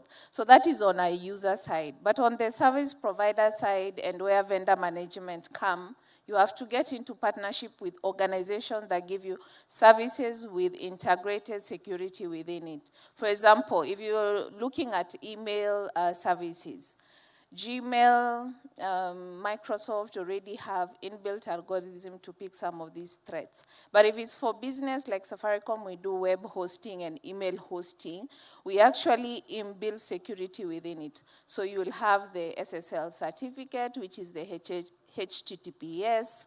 You will have the anti-DDoS solution, the WAF being done on the back end. So I think once you're taking a service, you ask, what security are you giving with this service, so that you also remove the stress and all the headache of thinking, how much do I have to pay for security? How do I monitor? How do I clean up my data?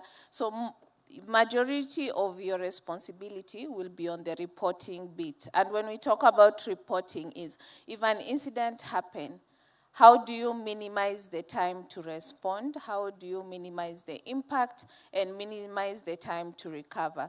So if you look at M-Pesa fraud where SME sits, if you lose funds and it's recorded on our end, you may not get the refunds immediately because we have to investigate.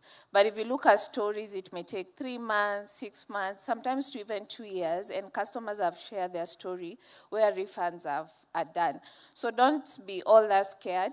And when all things fail, there are legal laws. So if you go to the papers, read about the Cybersecurity, Computer and Cyber Crimes Act, they have given guidelines that where Bright and I see it, we have to engage in ethical cybersecurity activities. The law does not just allow us to take advantage of you because we have the expertise. There are laws that also protect you. But for these laws to action, then you have to be very quick in reporting so that you can get the support you require.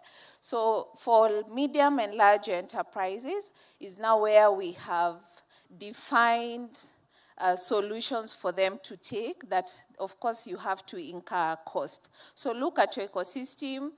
The team is around here. We can evaluate where do you sit, what budget can you allocate, and if not, how do you secure services already that come with security at a minimal cost. Thank you. Thank you so much, Fidesi. That was our lead from Managed Security Services. So if you're in here on Mamboleo, our team, our leaders are still on here. We have a booth all the way from the connected pillar all the way to transformation. So if you have any solution or any questions that you have, you can still stick around. Our leaders from Safaricom Business are still here. Now, for our online audience, business.safaricom.co.ke. That's where you need to go. You can share your questions. You can actually get more solutions from there. You can also report the fraud cases or any hacking that you have undergone through. I have some minutes for some more questions. I saw a hand right there. If you can have a mic on that table. You can stand up, please, if you can. Yes. The guy with the red tie. Thank you.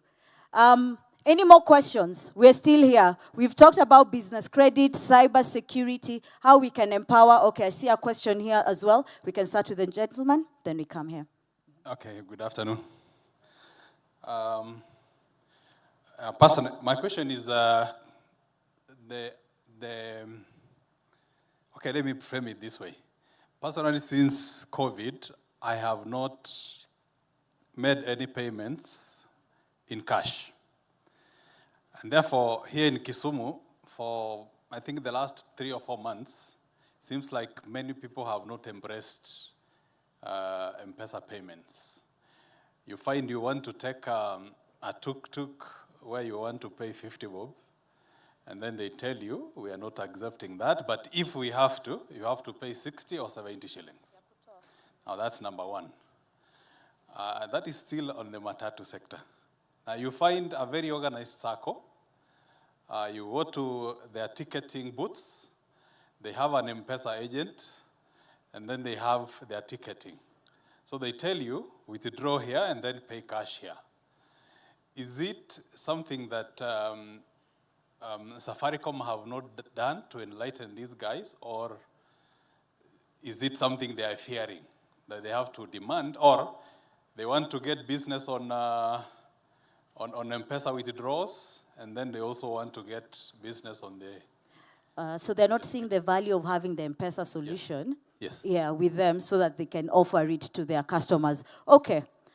I think Okata, yes.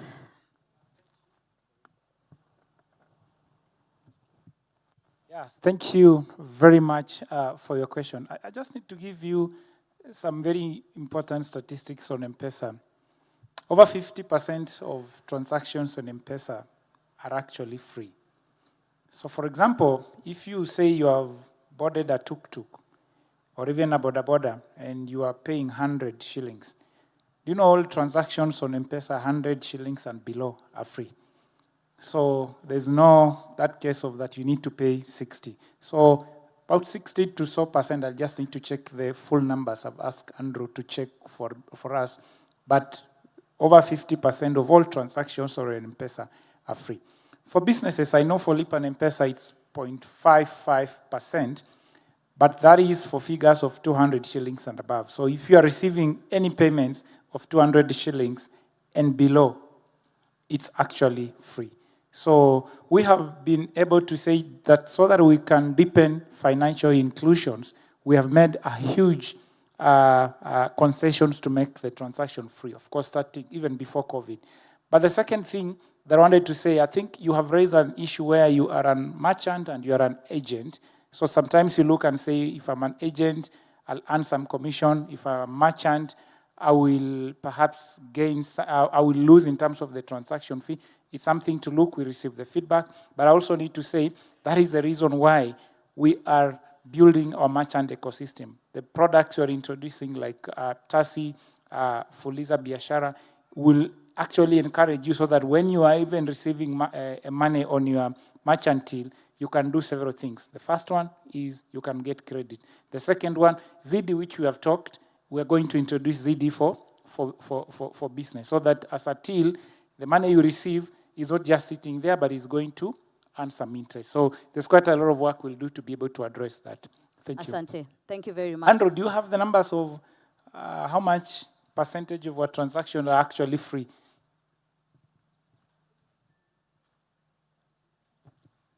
Thank you, Okata. About 57% of M-Pesa transactions are free. On Lipa and M-Pesa, up to the 200, 75% of the transactions businesses receive actually for free.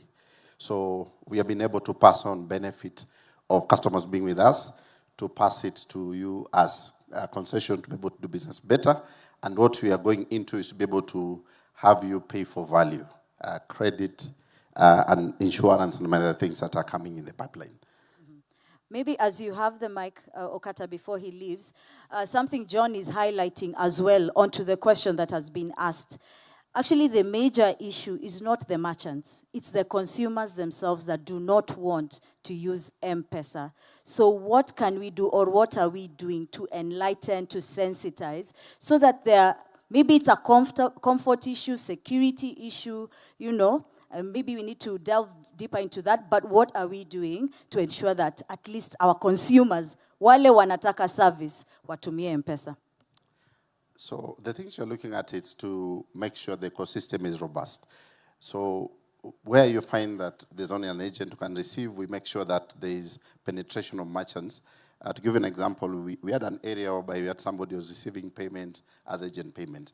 But when we began to focus the area to build merchant payments, the man who was receiving with agency said, no, give me a till, because now customers are not walking to me. So we have created, for you to pay, we don't want you to pay to pay. I hope you're understanding that. So Safaricom is working on that to break those barriers. The other bit is the bit for customer education. For instance, if you're not boda, and now, as Okata said, that more than 50% of the transactions are free, and on that caliber they are free, what you have come to realize is that customers are not actually aware that over of M-Pesa transactions are free. So you'll begin to speak this to you, so that also as a customer, you also begin to place expectation that if I'm on a border, you cannot ask me for money for withdrawal because you're not getting charged to receive it, neither am I getting charged. So that I think is just on the awareness and then also building a more robust ecosystem. This year alone, we want to be able to cross over, 1 million merchants, and for Pochi, we want to be able to get to about 1.5 million. So by the end of this financial year, we'll have about 2.5 million paying points that actually work best for customers. The question I have is on tills. Lately, or maybe, Safaricom, when I want to get a till from you guys, I have to register my business. If I have to register my business, KRA is coming for me as a small-scale business. Is there a way that you guys can work on, I don't know, forgive my ignorance, that's why we are here, but is there a way that I don't have to deal with going to the KRA way as a small-scale business when I'm just starting, and every month I have to render a certain amount of money, whether I make money or not, because I want to get a till from you guys?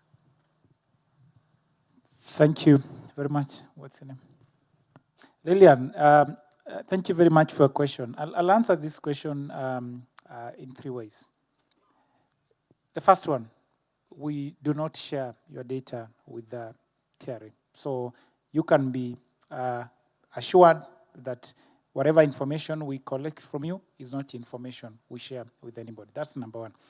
Number two, we have different categories of merchants.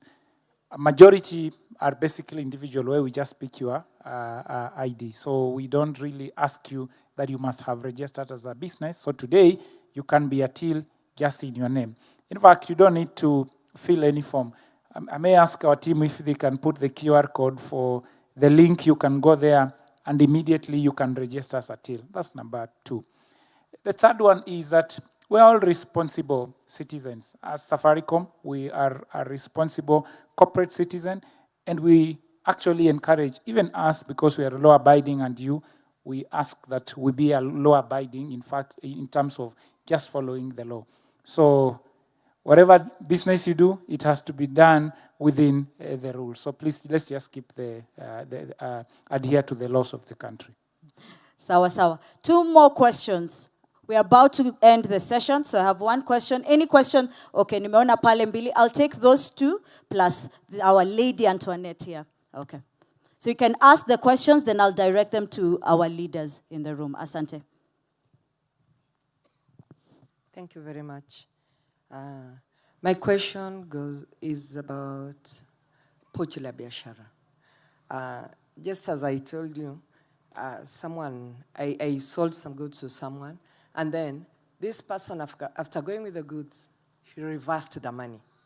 Fortunate enough, I had her number, and the number, they came with a friend.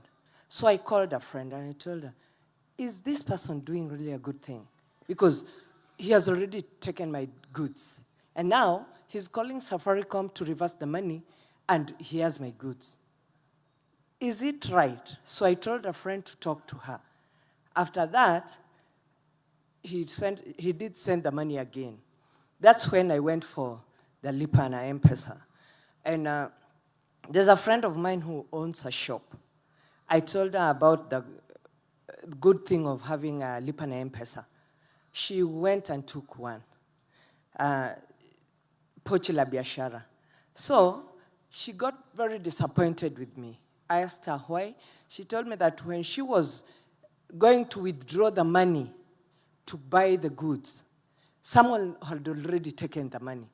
I asked how. She was told that they were sharing the same number with somebody else. So I was like, when she was being given this, you people normally register them, yeah? How could this person take another person's money and this one they are sharing the same number. Couldn't they tell her that they are sharing the same number so they could either change and give her a new number before letting her continue with the transaction? She got so disappointed when I went to her shop. She had turned that whatever she was using in a very disappointed way. She told me, you can even have a look at what I've done. I'm so disappointed in these people.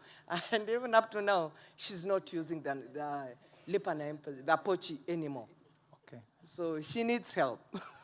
Really sorry for your friend. I think we need to investigate that because the use case for pochi is very clear. Number one, we are allowing you to separate your business from your personal use. I think that's the first use case. Of course, we have the other one where we say nobody can reverse money from M-Posi. If it was reversed without getting your authority or her authority, please let's take your case together with Raphael. We'll check what happened. It cannot happen like that. So I need to check on that. The third thing for Pochi, of course, is now what the credit access we're giving you, so that if you're on Pochi, we can actually go and give you either overdraft, which is you just pay and then we'll deduct. Like he said, we only do 40% until you finish, and term loans we're able to give you. So I really need to go and check what happened. That was the reversal when it was done, where you called and asked? It was what? Okay, fine. There are two things. You have said that you are sharing numbers? I don't think it's possible. We'll need to check. She was told when she went to withdraw the money, she wanted to take some goods to the shop. She was told that somebody had already withdrawn her money. So I couldn't understand how they were sharing the same number and she was using... I'm really sorry. Please, let's pick this. Raphael, let's just pick this. This should be a unique case. We'll be able to pick it and check. Thank you. We are not really able to... Nobody shares numbers. Because your Pochi number is actually a telephone number. So if somebody is saying Pochi, it actually came to you. But we'll be able to check. Raphael will be able to pick that issue. Asante Okata. The two questions, from the gentleman, then the lady. Okay, thank you. My name is Samuel, so I only have 3 questions. My first question, you said you help business people connect with their clients through discounted data and minutes through *485#. So I've tried mine and I'm being told I'm not eligible. My second question is on business till. Okay, I've been using my till for over 4 years now, and my limit has never increased. So what do I need to do about that? Okay, my last question. I have a friend whom I assisted to open a business till, and he has been using the till for more than 6 months, but the loan limit is 0 still. So he came back to me and asked me what to do, and I had no answer for that. So you can assist. Thank you. Let me pick the question on 485, and then Makori will pick the question on the business till. So 485, we have opened it for businesses. There could have been some people I've heard who, when they go in, they find they're not eligible. I suspect, but we can check the specific cases, you could have enrolled to another plan. So for example, you have decided you are youth, so you are on HESHOOK. So when you try to do 485, we get confused. On one level, you want to access the services for the youth. Okata, did you say they decided to be? Yes, so I would say unsubscribe from the other platforms like SHOOK, and then you will be free to join 485. So I'll be able to check for the specific cases. Makori, you want to check why you have not increased his limit despite... Can we increase it now? Yeah? Yeah, so for the limit, not only do you need to be active or have the till for 6 months, you also need to be using it. By using it is encouraging the customers to pay through it. As you guys have confessed by yourselves, Kisumu, we need that encouragement to our customers to enable them to pay through M-Pesa. So when we see more money coming in, there's more potential of you getting a limit and even getting a higher limit. As I said, limit is equal, right? It's just the usage. And sometimes you find the other things we check, maybe on the character side of things, labda uko kuna mali unalo lingine ulichukuanga ukulipa. Sasa sometimes that affects the limit a little bit. But I'll be able to check your case to angalia maybe why the limit is 0, and then we advise. Cool. Asante sana. Now to the last question. Yeah, asante. Good afternoon. My name is Edna. I have 2 questions. The first one is about ZDMMF. What are the withdrawal charges? So far, nilikuwa najaribu juu MMF zingine register uanze kuinvest, utoe pesa, the withdrawal charges are high. Then the second question is about Fuliza, my personal Fuliza limit. I've been using the line for over 3 years and my limit is still 100 shillings. So I wonder why. Akiwoye. We'll be able to check that, and Makoro will check on that. On ZD, not only are you getting interest every day that you can withdraw, the transaction when you're investing or withdrawing is actually free. So there's no any charge for that.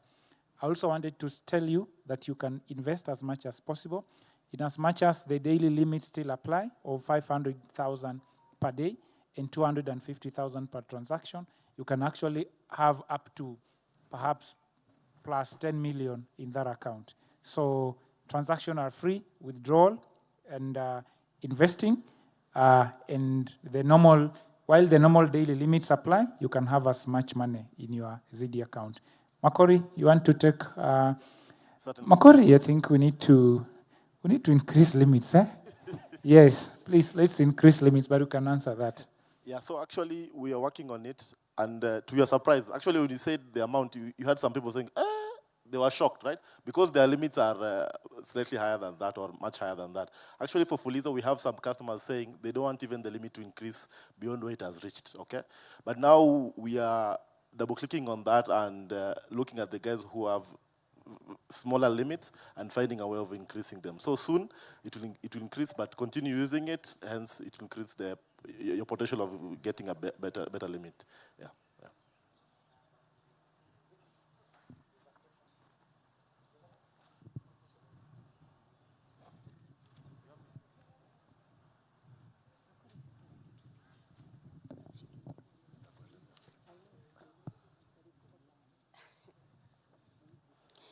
Thank you, my brother. He's happy to participate here. His name is David Ogoro. He represents the PWDs under Nyanza Deaf Association.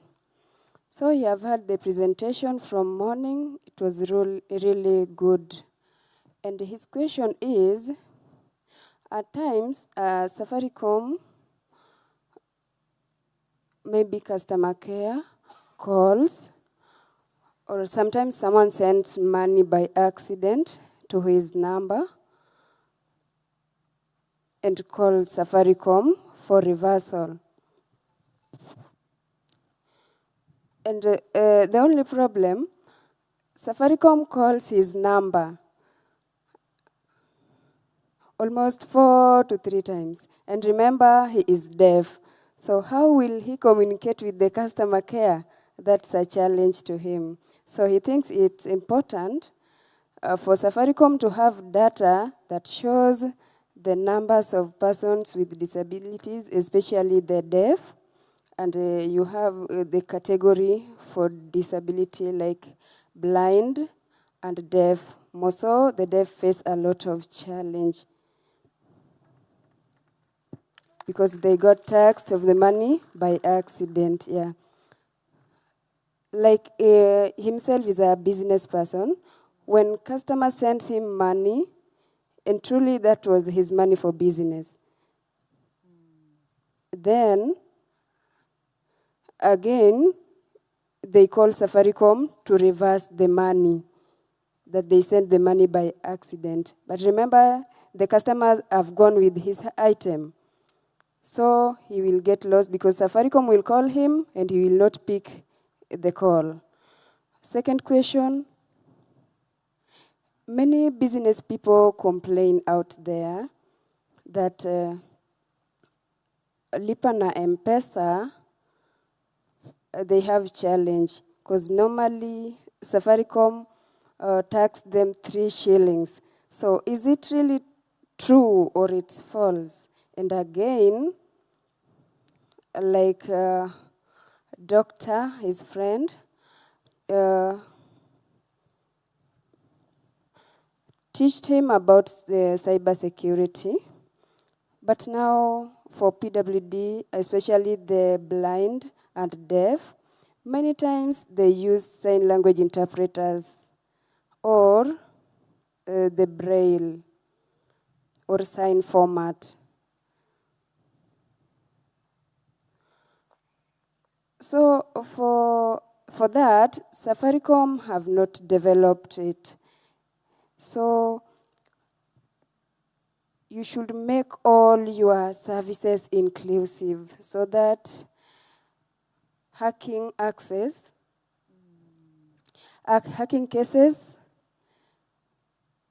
should not also affect persons with disability, because they really have a lot of challenge, especially the deaf and the blind. So someone can send a format, a live format, hack a number, and use other person face. So he will be stuck to know if that's true or not. He once sent his 2,000, thinking that it was true, later on realizing that it was a false story. So he was waiting for the business connect. Until now, he never got any feedback. So it's important to empower also the deaf and the blind who go through the challenge. Thank you. Thank you, Celeste. Do you have his name? Sorry? His name? What is his name? His name is David Ogoro. Asante. David, I think Okata will take those questions. Thank you very much, David. I'm sure the last time we were here with Grow, we had a conversation with you. He was actually in Kisumu last year. Last year. Yes. And diversity and inclusion is something we take very seriously at Safaricom. We are extremely inclusive in everything we do, even starting with our employees. You'll be surprised the number of Safaricom employees that are deaf, are blind, have different, let me just say that it's differently enabled and differently abled. We have provided a conducive environment to help them work and grow like the rest of us. When it comes even to provision to products and services to our customers, we are very, very aware that our customers are also differently abled.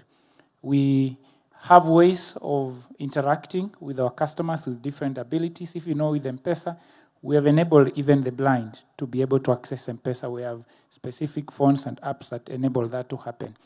On those who are deaf, we have found a way of reaching them. Perhaps the feedback I'm getting, David, that it could be possible. Perhaps our internal controls are not up to speed, and then we are calling you instead of using other digital channels. Today, you don't need to speak to us. So we have opened very, very many different digital channels, whether it's via SMS, via WhatsApp, via the different social media tools. So the feedback I get from you today is that we really need just to ensure that that is correctly done and every customer is treated the way they are. But I'll be able to pick your issue. On Lipa and M-Pesa, like we said, we charge 0.55%. I know that figure, at times when we start doing math, people confuse it with 5%, sometimes even 50%. So that 3 bob, it's not true. It's 0.55%, but like my colleague Andrew explained, anything of 200 and below, 200 shillings and below, is actually for free to both the customer and the business. And when you're doing B2B, payments. We have a costing model there, but the maximum is actually 200 shillings. We don't charge above that. So I just wanted to assure that. I don't know, Doctor, how we can do when we are doing sensitization and awareness for cybersecurity and threats. How can we be inclusive to the deaf and even the blind and people who are just differently able? Do you want to speak on that? Thank you very much. So actually, we started an awareness series, and one of them is to actually convert some of the conversations we have into sign language. Thanks to AI, we don't have to do too much. I don't need to understand sign language to be able to convert that. So we are trying to work on those that we can actually share around, that everybody's inclusive. And also have digital platforms that even somebody who's partially blind should be able to actually go to their website and be able to actually get access to the information. So yes, we do have a lot of work to do, but it's about time. It's a conversation we've been having. But personally, on my personal part of things, I've been working on something like that. We will be sharing soon. Yeah. Thank you. Thank you. I just wanted to say it even includes the events we hold. We ensure that there's a sign language interpreter so that everybody can understand what you're saying. Thank you. Perfect. Thank you so much, Okata, as well as Bright, and to David for those questions. Good people. Hello, hello. Hello, hello. Tuko na njaa sasa? Hey. All right.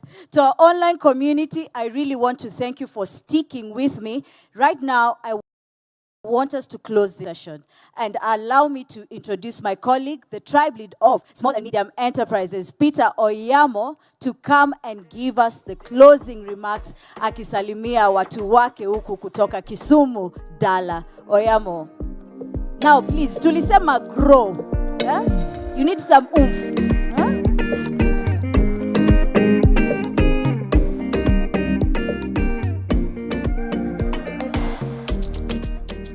So good afternoon, everybody. I know I'm standing between everybody and lunch, so I'll make sure I don't spend so much time on this stage. But I think it's a good thing for us to recap what we've discussed today. We started by just appreciating the fact that we have so many SMEs in the room, and we are very happy to host you here today. Happy to see all of you. Mumefurahia. Just by show of hands, who feels like today was of value to them? Do you feel this is time well spent? Great. You know, this is the first time I'm getting a response on all the tables. There are some places I've gone and I've had to ask more and give more airtime. So I don't know, Angeshi, can we give more airtime to everybody? Ama ndakuwa naharibu hesabu. Sasa wewe ni mkubwa, kwa hivyo unaweza approve tu hapo. So, no, a few questions will come and we'll see whether we can give you some airtime here and there. But on a more serious note, we started by discussing what Safaricom Business is all about. And I hope today as you leave here, you can tell why we exist as Safaricom Business. We are here to serve the business segment of Safaricom. We engage with the solutions that we've had, and we're really looking forward to making sure that we take care of you as we engage in our day-to-day. Number two, we went into talking about what Grow is about, what you're seeing there. And Gunilla really gave us a new analogy, and I think we shall start using it. What was it? Your opportunity for airtime? Yes. The first table, you are the first one to pull your hand up. Get ready, opportunity is waiting. Great. So that's the Greater Western rendition. Grow is get ready, opportunity is waiting. Oyamo, ameniangalia sana. Airtime ikuje hapa tafadhali Collins. Airtime hapo 1,000 bob, asante. Collins ka ready tu ujue zinataka kuanguka hapa. Number two, grow. You need to leave here with three things today. Number one is network. I was hoping that everybody, when you speak, you'll start by selling whatever your trade is.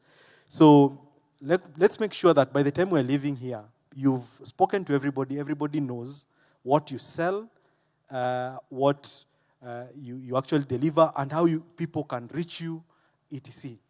Number three, I hope the knowledge has been meaningful. The objective of bringing Bright here was not to scare anybody, but just to show you the realities of things. And to make you understand that this thing called cybersecurity is not very far from you.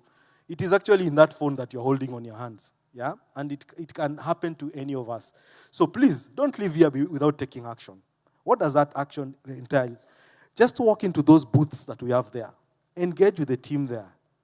Understand what solutions are valuable to my business. And there's a team available to hear you and appreciate you and guide you accordingly. Number 3, I was reading from some statistics yesterday that SMEs, small and micro, drive 40% of our GDP in Kenya today. So you are a very critical lot in our economy. However, that same 40% finance their business from borrowing from friends and family. And you know when you borrow from friends and family, what happens? Unaleta friction somewhere, unaangaliwa vibaya. Unajua sisi culture yetu ya Wajaluo, ukiwa na deni ya mtu, ukipita wanasema, wanakupoint hivyo. So please, take advantage of those credit solutions you've just heard us talking about.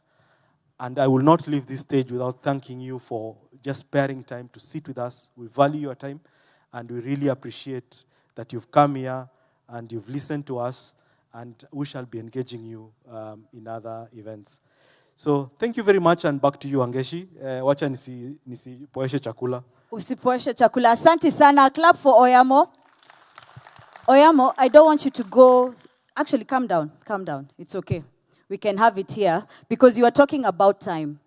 I wish I had a gift for every person who is still here because guys came early. But there's a particular entrepreneur who landed at Mamboleo Stadium at 7:15 a.m. And he is still here with us after how many hours? I think 4 hours. I would like us to award Mr. David Ogoro to come here. David, I hope the sign, yes, he is here. Know you. I don't know if you can stand, please. Thank you so much. I want to give him an award for first making the time as well as coming in the earliest to this event. And I don't know if we have the gift with us. So Angeshi, before we gift, yes. I would want to give David an opportunity to sell himself. Yes. And you have the mic now? Just give her the mic.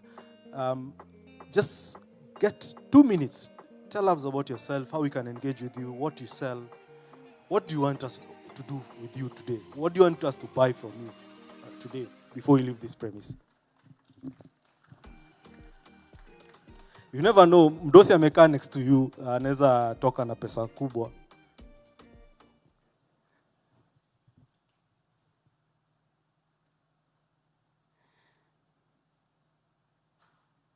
Okay, can you repeat? Okay, so the question to David is, we want him to sell himself and tell us what he is involved in, what business he's into. Does he want us to buy anything from him today? Who are his customers? Let me stop there. That is enough. Just sell yourself. Okay, thank you. First, he wants to introduce himself again. His name is David Ogoro. He truly have a business. His business is where? In town, Nyalenda. And also they have 3 deaf employees. They're selling credits and lines. And others are doing salon business. So if possible, you can empower the 3 deafs who are there, maybe by buying them salon items like broadline,